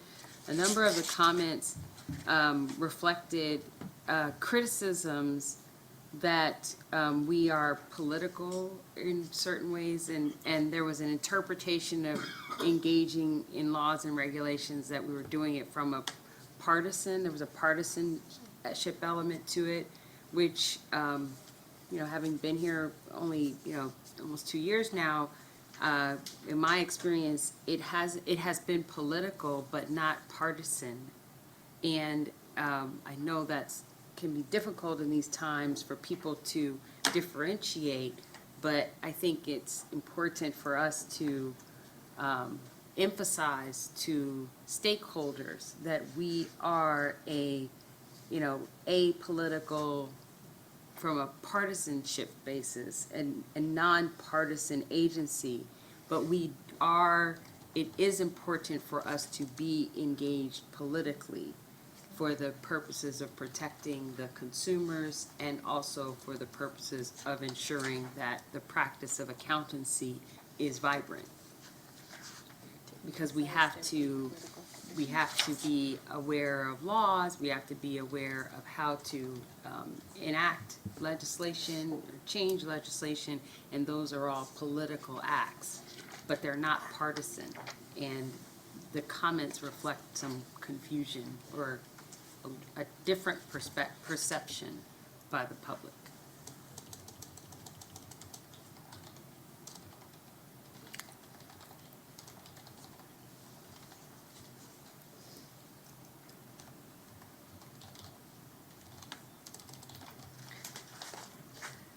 All right, so we have improved the CBA's perception to stakeholders to emphasize the board's apolitical position. Does that sound like what you were trying to get across? I would flip those as the why is, Okay. is to, and well, not to emphasize, but I would say, the issue is emphasize the board's apolitical nature. And the purpose is to improve the board, the CPA's perception to stakeholders.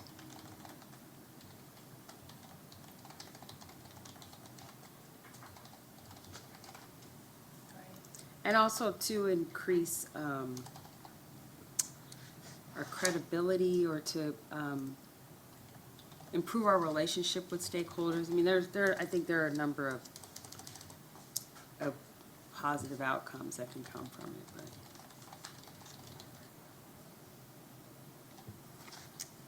Question, is it the apolitical nature or the protection of the consumers? I mean, in my mind, that is, has nothing to do with politics. Is that an idea that's interchangeable or Well, no? I mean, I'm just thinking about some of the comments that were, a number of the comments that were made, and a number of the comments seem to give the impression that that stakeholders believe that we are, biased or favoring, certain, But perspectives. Since this is a big strategy that's out there, and then I'm guessing that maybe this is, the concern that is politicized is probably, maybe not I'd hope it's not widespread among our stakeholders, because I don't believe that to be the case. So I guess what I'm asking is, will this be not understood by the people who don't have this viewpoint? And so should our focus be consumer protection, which is, I believe, by nature apolitical, be the focus of the communication? Because if the perception is that we protect the consumers regardless of politics in the matter, we're actually sort of taking it up a level and maybe making it a more general statement. I put it out there because I think this has the potential to be misunderstood. Mhm. I think a number of the comments in a number of the goals suggest that for some of the stakeholders, for many stakeholders, they are confused about the purpose and the objectives of the CBA. And, and maybe there isn't enough of an understanding that the CBA exists to protect the consumer as opposed to, we exist to ensure that the profession of accounting is vibrant, is ethical, is, that licensees are providing a high level of care and service in order to protect the consumers. And I think there may be some confusion that the CBA does not exist for the licensees, it exists for the consumers. And the services and support we provide to the licensees is not for the benefit of the licensees necessarily, it's for the benefit of the consumer. And they don't necessarily get that differentiation, and I think in this area in particular, it bubbles up as a political issue, because that's easy for people to criticize, but but I, maybe this would be addressed by addressing to, stakeholders that our purpose and goal is to protect consumers. And the best way we can protect consumers is to make sure that licensees are, effective, ethical, qualified. And maybe the byproduct is people understand it's apolitical, but that's not the strategy. The Yeah. strategy is the mission, that educate the consumers on the mission. Well, yeah. If I may add that, a couple things. One, if we have as a purpose to be that we are apolitical, as Shakespeare says, perhaps methinks the lady protests too much, not you as the lady. But that may be not something, that may be something that people haven't thought about, then they think, oh, they're all political, and perhaps the emphasis should be that we're simply public policy oriented. I would also say that doing good for our stakeholders who are licensees in a positive way ends up accomplishing our goal of protecting consumers. So, anyways, with all that having been said, I would take out the apolitical part of it. And I think Katrina appropriately massaged it, in the direction that, I think it should go. But I think maybe the way that you accomplish this specific criticism that exists out there is to make it part of the action items. Right. And Okay. that the action, that in communicating the mission of the board to the stakeholders, making it clear what the public policy responsibilities of the board are. Recognizing that stakeholders may misinterpret our public policy efforts as partisan, bias, as opposed to really directed by or governed by the goal of protecting the consumers by ensuring a vibrant accounting practice. All right, so we have communicate the mission of the board to stakeholders to improve understanding of the board's position on issues. And then we moved as an action item, emphasize the board's apolitical nature to improve CBA's perception to stakeholders and improve relationships. If my suggestion on the action item is to, rather than apolitical, say nonpartisan, because Yeah. as I was talking to a friend of mine the other day, just who's gotten a master's in public administration, and is thinking of coming back to work for me on my politics hat.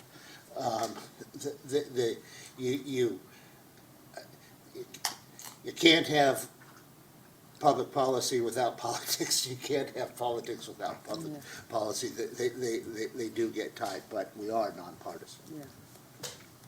So is this objective what you're trying to say? I mean, I'm just kind of throwing it up there. I think That's good to and me. this one in parentheses is an alternative. Why? Well, I would say, the board's position on issues is too specific. It's why the board engages. I mean, I think the making clear what the public policy efforts are is a better. Okay. To improve an understanding of the board's public policy efforts Okay. is a better articulation.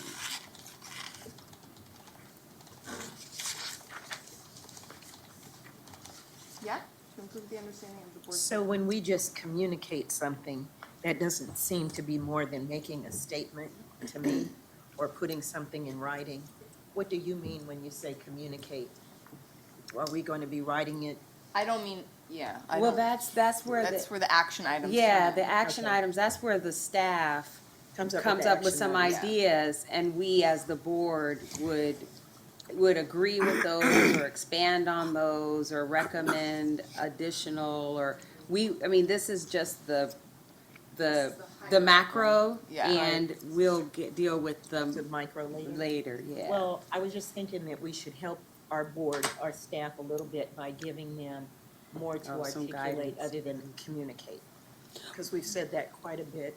Mhm. And so I was just wondering if there's other action items that we might use as a better descriptor for them to be able to establish the subtitles or sub-items. Because communicate, we just said it, we just did it. Mhm. That's how simple it was. So what? Is it That's a measurable? great question. Is it measurable? Mhm, mhm. Is it obtainable? I'm trying to understand, using SMART goals, how, So I think, Maybe formalize, or no, formulate, a plan, a strategy, an Yeah. action. yeah, like a formulate, yeah. communication plan? Yeah, or- formulate, yeah, yeah. But it was such a good No, but a clause, I don't want to simplify it by just saying a plan. or No, but, communication plan. but I think the issue is, you're formulating, a strategy, really, Right. to improve. So the action is formulate, and the issue is formulating a strategy to Okay. improve the understanding, to improve stakeholders' understanding of the board's public policy efforts. That Right. might be a more action-oriented Right, objective. that's measurable and attainable. So you said, okay, Formulate a communication strategy. Okay. Surrounding the mission, or just take Yes, yes, Okay. yeah, I'll move it over, it just becomes one sentence. yeah. It's fine. Okay, so formulate a communication strategy surrounding the mission of the board to stakeholders to improve the understanding of the public policy efforts. No, the stakeholders part goes in the why. Yeah, okay. Yeah. It all just becomes one sentence. Yeah, So which yeah. box is kind of, Yeah, you know what I mean? you'll reorder it, but yeah, Yeah. it's yeah.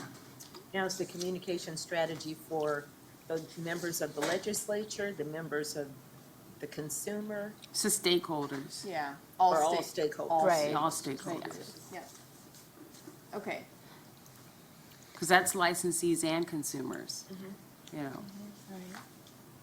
Everyone. That's all. Okay. So did we have another objective, or are we wanting to move on to? Move on, okay. So our next area is emerging technologies.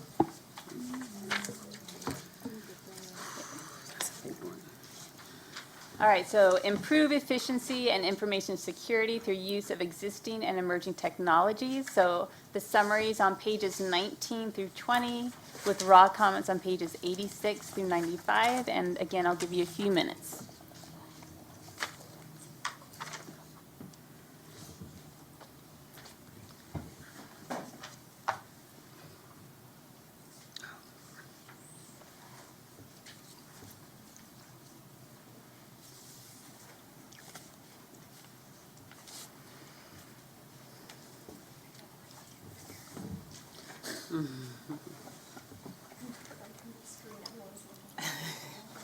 Oh. All the eyes staring at me.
All right, Patty, do you want to start us out by saying what we've accomplished, or what you've accomplished so far with emerging technologies? Well, this will have to categorize as we, because this is a partnership on this one. So our efforts in emerging technologies have been slow. So the first was to monitor the implementation of Breeze. And again, for members, that's a department-wide effort to automate and replace the existing system.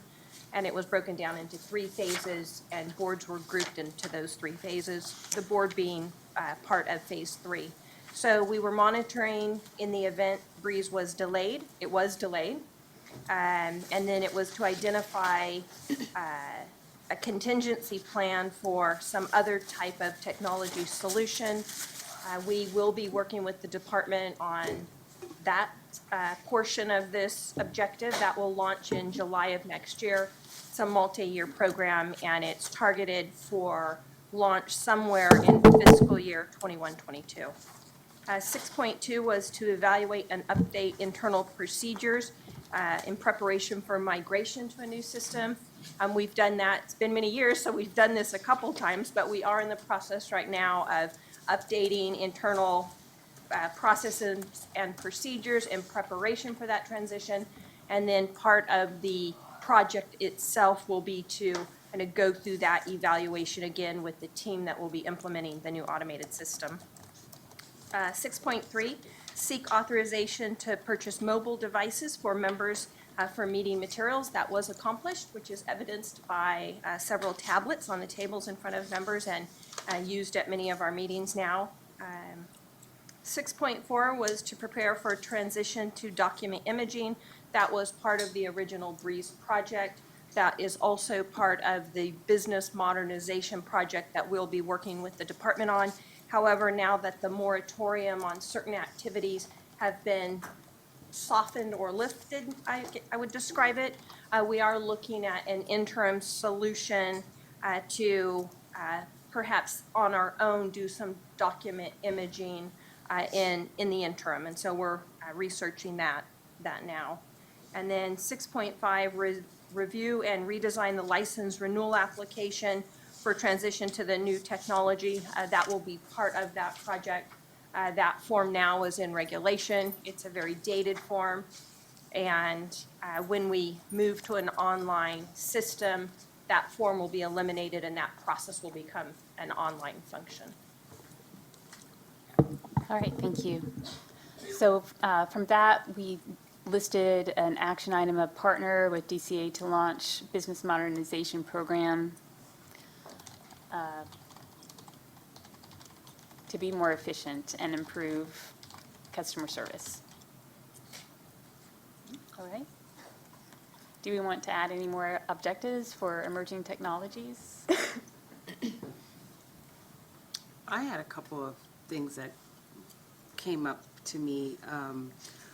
One of them was in the comments to this in the emerging technologies weaknesses was, whether or not this number 3 where it says the copiers and printers are constantly breaking down. As a broader issue, does there need to be some evaluation of the facilities, of the infrastructure, machinery that's utilized currently? Is it adequate? Is it operational? Does there need to be some, this might not need to be a strategic, objective level kind of an issue, but. I would say actually it doesn't need to be a strategic level. We're actually have evaluated and we're in the process of actually replacing all of our internal printers and copiers. And so that project is going on as we speak. Okay. The second thing is a much bigger issue, and it's there's 2 prongs. This issue of cybersecurity, which has come up during a couple of our board meetings, both from the perspective of how the board's cybersecurity, as well as how we address issues regarding cybersecurity for licensees and their responsibilities to their clients. I don't know how to state that as an objective, but it's something that as a board has come up a couple of times, and I think it's an important it's emerging, but it's actually here already. And we may not be doing enough to address it as a board, that larger issue. And the issue of artificial intelligence, which was raised in a number of the comments, and the effect that artificial intelligence could have on the practice of accounting, more specifically for us, what is our responsibility to learn about, to be engaged with artificial intelligence, and how we protect consumers from it? Again, this is like above my, technological pay grade, but there does seem to be an issue there.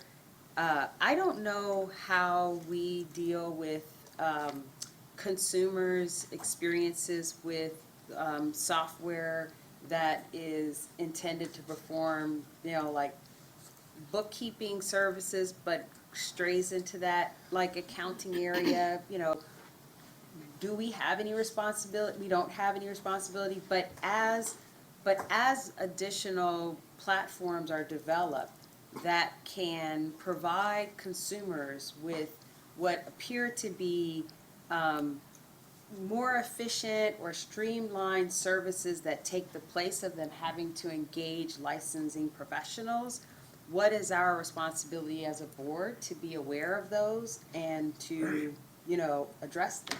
We just have to make sure that CPAs that perform that work are up to the educational requirement that it takes to look at that which a client is using. We're not selling software, we're not professing, but on a broader scale, I'm sure Katrina can address this. NASBA is specifically addressing this nationwide. So, but do we have, but as the largest accounting body in the country, do we have a motivation or an interest in being at the forefront Absolutely. of what this is, and what does that look like? And we are. But what does it look like? She has a seat at the table. I'm asking the actual question, what does it look like? Because like I said, this is bigger than just what we're doing today. This is about what is on the horizon and where consumers are tempted with technologies that make CPAs appear obsolete or unnecessary, and that becomes the, effect.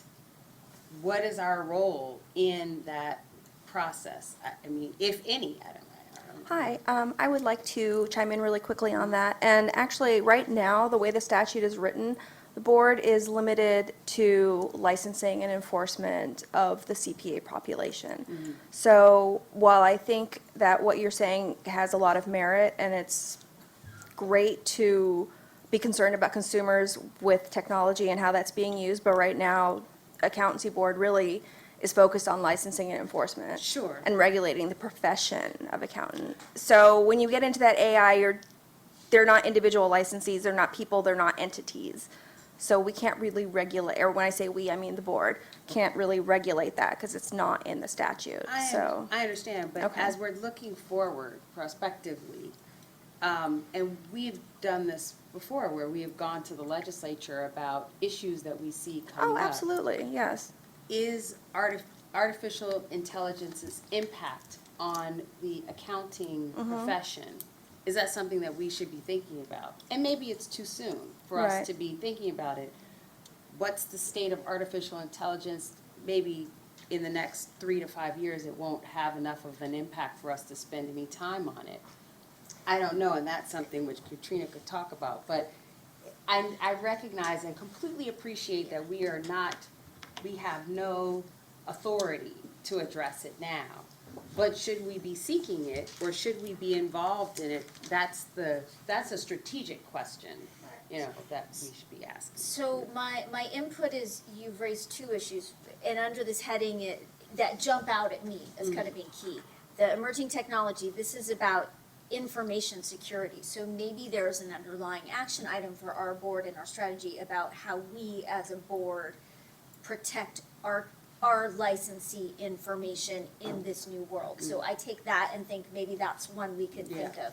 And then the other one, whether or not these technologies rise to being specifically identified at this point in our plan, I think we do indirectly address it through the collaboration with the stakeholders and the other organizations, that we actually do have a role in those conversations through that venue. I don't know that there's enough to put AI or blockchain or some of these new technologies, because a lot of them are looked at as tools, as Mr. Savoy mentioned, of our licensees, and we regulate, are they using their tools according to professional standards? So that would be my suggestion, maybe, as we approach it indirectly through our collaborative and our engagement with our stakeholder groups, but that we pull at maybe the information security piece here about what our core responsibility is with licensee data. But I'm not sure how, what that is, or Patty, if you have any thoughts, is there a process or an action item that makes sense? We definitely could bring back communication to the board on what security measures are in place. We have audits that are performed on data security. There's audits performed through the military on, the security of our systems. We work very closely with the department. There's various levels of security certifications that we have to have depending on what type of data it is. But we could gather that information and bring it back to the board to allow the board an opportunity to say, we believe that's adequate, or there's more that needs to be done, or at least be clear on what those efforts are. So if we're looking at the goal 6 from the previous strategic plan, these two areas are not addressed in the previous strategic plan specifically. And so what we may want to add as an objective is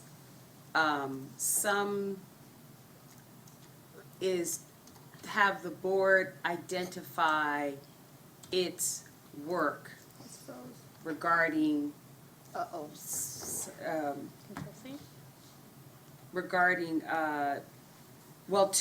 these are two different issues. I mean, I brought them up because they're both emerging technology issues, but I don't believe that they're necessarily tied together.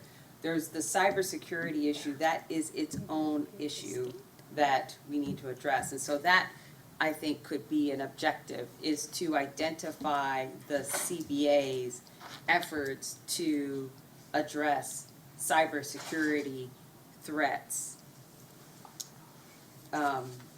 Made to California consumers. And yes, so that's one issue. The second issue, and as I said, it may be too soon to have this as an objective, to address the impact that artificial intelligence has on the accounting profession. That may not be an objective we need to have right now, but I wanted to raise it here in this. I think this was the venue to raise it as an issue to determine whether we want to address it or whether it just needs to be on the back burner, as something. I mean, an objective may be just to identify how the CBA will utilize emerging technologies, and under that has an action item, address artificial intelligence in the accounting practice, She brings up something that keeps resonating in my mind, and that is, what are we doing to be proactive? So we do share the responsibility in terms of the number of accountants that we have employed in the state of California to this particular industry. But we also share another responsibility, which is our role as it plays in the cyber world through our relationship to Silicon Valley. We have some great resources. Since I live in the middle and I'm commuting from the Bay Area to Sacramento or halfway, I understand the importance of that. I don't think we play enough in that field, and maybe we should just do a little bit of exploration. because the technology field has really changed our lives tremendously as we know them, as we knew them from last year and as they are today. I would like to see us being a little bit more proactive in the field in which we're given charge of. And I know that technology is not my level of comfort, but I'm all up for the exploration and not in a Tesla going up in a rocket. Probably make a suggestion. I mean, I think good dialogue, but we've got archaic systems that are in the prior century that are precluding efficiencies of our staff. And I think there's such a high hurdle for what we have to accomplish there that I'm not sure these other objectives, that this is the right time for that, right? I'm curious about, there's all these prep things that have been on this thing for a couple of years probably, and this breeze, which hasn't been a breeze, so I'm seeing objective 6.1 morph into the frozen objective we have up there. And then I'm assuming, Patty, that 6.2 and 6.4 and 6.5 out of the old plan kind of get deleted because it's going to be, because they've been on here because we thought this breeze thing was imminent and we need to get on this. And it sounds like we just need the final game plan and then we need to go execute on, and we'll do what we need to do to execute on. Absolutely, and it'll be a multi-year program. We'll be working with the department. But I would also add that today, we wouldn't be in a place that we would be able to move forward on that business modernization project as an organization. Because if we did, the only way we could do that is to assign adequate staff resources to be successful. And that's why phase 1 and phase 2 of Breeze, among other things, but the primary reason is the boards did not dedicate the necessary knowledgeable staff resources to that project. And today, we wouldn't have the resources to be able to, and to continue to issue licenses, get people scheduled for the exam, and handle our enforcement program. So we're not in a position today to even be able to embark on that project. By July of next year, I hope we are, and we're making a significant effort with the administration.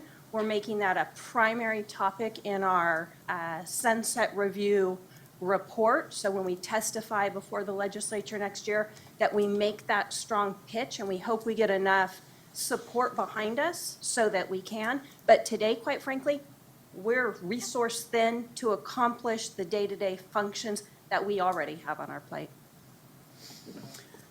I would say that part of strategic planning process is to be aspirational. I mean, to be realistic, but to be aspirational. And so while I appreciate what you're saying, Jose, I think the fact that we had these goals in 2016, what we can learn from the goals we had in 2016 are where we fell short of these aspirations.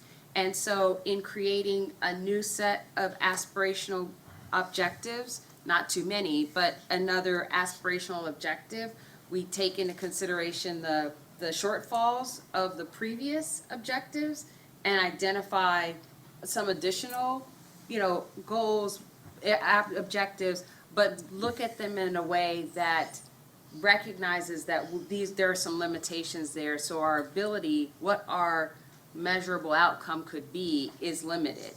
So whether it may be that our only measurable outcome is educating ourselves on what these issues are right now, so that at the end of this strategic planning session, we can create, more, clearer objectives. But I would, counter adding aspirational objectives merely because we didn't achieve the objectives that we identified in the last strategic plan. Or that our financial limitations are what's keeping us. We have to always talk about the financial limitations and make sure that they're in the forefront of our strategy, because otherwise we will forget the strategy and what's really needed. And just for clarification, with the Breeze project, the delays in that, there was a mandate. So we were mandated to wait, and we were Yeah. identified in what phase. So it wasn't a lack of, if we could have, with our own funds, could have gone out and got our own our IT solution, we would have, absolutely. And so there was actually a ruling that said no board may move forward. All boards within DCA were mandated under this project, and now that's been lifted. So I just didn't want this to appear as though because of a lack of funding or resource or desire or effort, we didn't accomplish it. This It's was one outside. just outside of our control that It's we couldn't. external. One of my clients is a information technology company that does invents software, sells software, does software. A lot of the contracts that I have to write will have a level of security that's required either by the other side or by us. And there's numbers, they're from Microsoft and something like that. Maybe if you could just, or maybe we could have as one of our objectives to monitor CBA information systems security to protect stakeholders. And that's, Okay. All right, we need to move along. We do. So let's look at what we have. We have partnered with DCA to launch business modernization program to be more efficient and improve customer service. And then we have researched the board's responsibility with regards to cybersecurity. We don't know if that's a real thing. I was just writing what you were saying. Yeah. And then identify how CBA will utilize emerging technologies, and then monitor CBA information system security to protect stakeholders. Do we want to keep the research and identify? I think those could be collapsed and some of those details could be put under the action Okay. items because it really is just about, right now, I think us having an understanding of where things stand Okay. before making any. All right. Okay, so we're ready to move along? Yes. Last goal area is organizational effectiveness. And we are on, that says to maintain an efficient and effective team of leaders and professionals by promoting staff development and retention.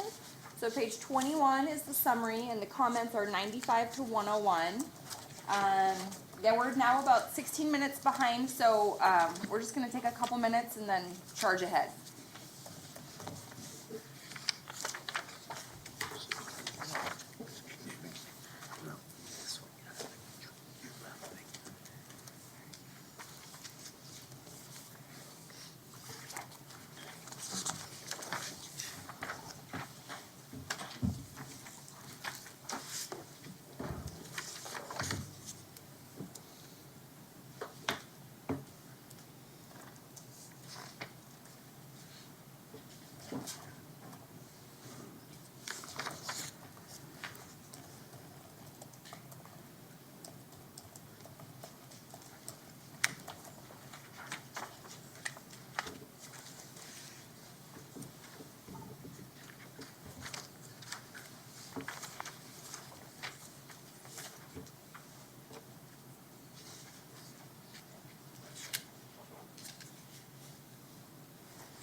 Absolutely. So on 7.1, it was a focus on staff training and upward mobility. And I'd say we have a very robust program dedicated to that. It includes optional training for staff, mandatory training for staff, and training assigned as needed. We also have a very robust upward mobility program for staff that's online, and we work very closely one-on-one with our internal staff. 7.2, review, refresh, and post available procedure manuals to the intranet. Over the course of this 3-year strategic plan, we have done that, and we're in the process of updating that currently as we ready ourselves for the launch of the business modernization project next year. And then 7.3, enhance our onboarding procedures for new staff, and we've done that as well. We've done a fully online system, so when we onboard new staff, we also have very detailed procedures where there's one-on-one training, and managers have a significant role in that process. So I would say today we have a very strong onboarding process for new staff.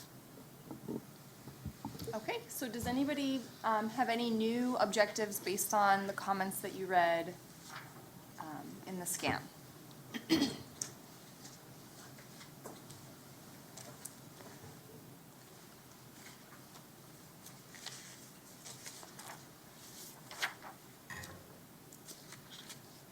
No? Yes, we're done. I'm going to take silence as no. So it's okay. We don't have to Made up have those anything. 16 minutes. 16 minutes of silence. 16. We're just going to move along. If No, nobody no, no, has no, we're anything to behind say. 16 minutes. You don't have 16 minutes. Yeah. We've just made them up. If we end now, we'd be right on time. No. So, Well, do we expect to have like a modified version of 7.1 or something? As part of the business modernization project? I guess I wasn't necessarily limiting it to just in the overall organizational development and talent development. It just seems like we need, it sounds like we've made great progress there, but maybe there's some modified version of that prior first objective. We need to amplify. Amplify? You like that word? I like that word. The one thing I would add, maybe we can add is recognition. Continue to emphasize training, career growth, and recognition. I think it was in one of the feedback that people want to see more. do you have a formalized recognition program? Or could we put one together? We do. We have a formal and mini informal Okay. programs, but we actually do have a formal recognition program, which will actually be part of our agenda today, a staff award. So we do. Okay. What about institutional knowledge? Is there any concern about that, transferring knowledge, or? We do also have a very up-to-date strategic plan. It includes all of certainly the executive level positions as well as some key positions. That plan is in place. There's backup and full cross-training in all critical areas. We actually looked at that again in preparation for sunset review. So I would say we have a very strong succession plan in Okay. place. Yes.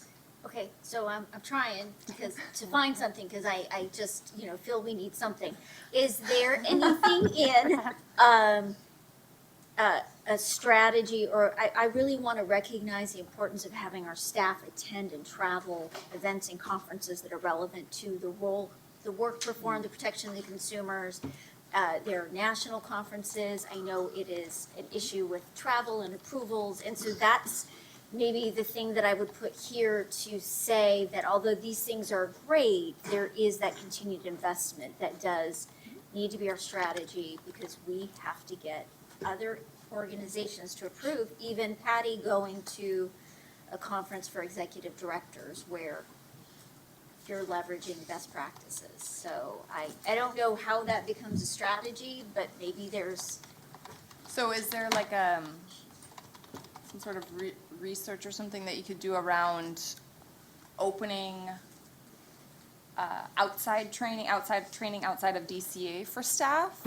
I mean, I know sometimes that's an issue, like even going to Cal HR can be. Yeah, so like Patty, you did not attend our Western Regional Conference, correct? And so things like that, if there's a way to put in something that states how, at least from my perspective, a board member, how important it is that our executive director is able to participate. That was in state, so.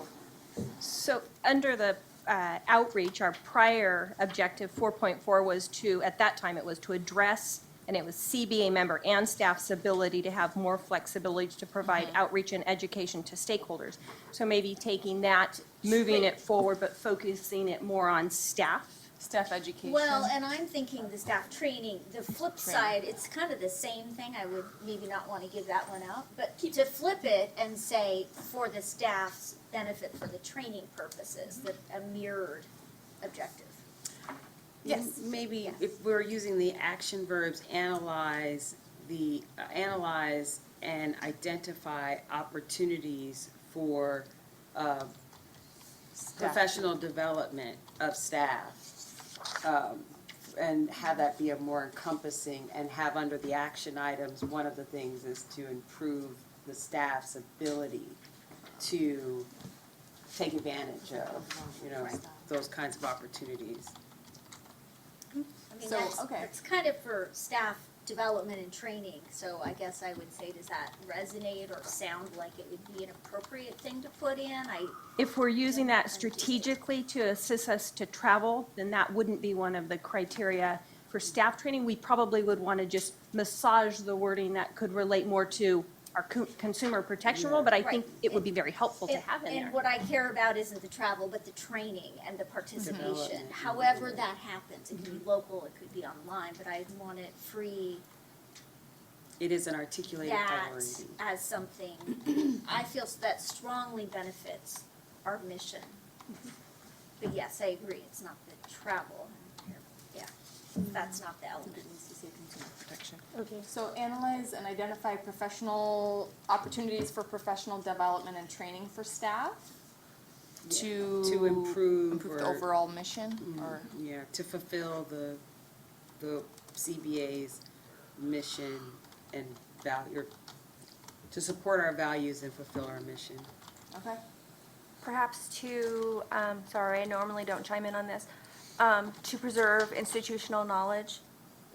Because basically, if you have staff that's been here a long time that knows how to do their jobs better, over time, then everything else runs smoothly and you're more able to implement the mission statement of the board. Okay. And if there's any way to identify clarity, personal goals, so it's not just a professional goal for the employee that's getting training, but another benefit for longevity in terms of employment, loyalty, would be to provide training. So maybe it's to preserve institutional knowledge and retain staff? Yes. Training would be a big one. Does everybody feel comfortable with this objective? Katrina, were you trying to tie that more to a national? No, that just popped to mind. I want to make sure that there's a prioritization and investment in the staff, because our staff is a resource that is critical to our mission, and it matters. So that was my thought. Okay. Anything else with regards to organizational effectiveness? Okay, so then we have 5, 10, 15, 19 overall objectives for the next strategic plan. Currently, I think it's a 3-year plan. Do we feel confident that this will be accomplished in 3 years? Does it need to be a 4-year plan, 2-year plan? 4 is too long, So 3 is good. yeah. Okay.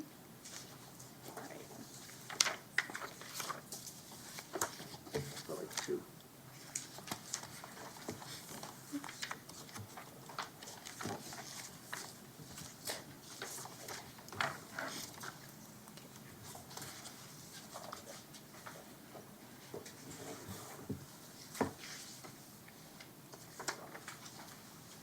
All right, so our next step for us, we will be using the information gathered today to create a draft for a new strategic plan for the next 3 years. We will be providing a draft of that to the executive staff for their approval, edits, suggestions, and then that document will be presented to the board to vote on for approval.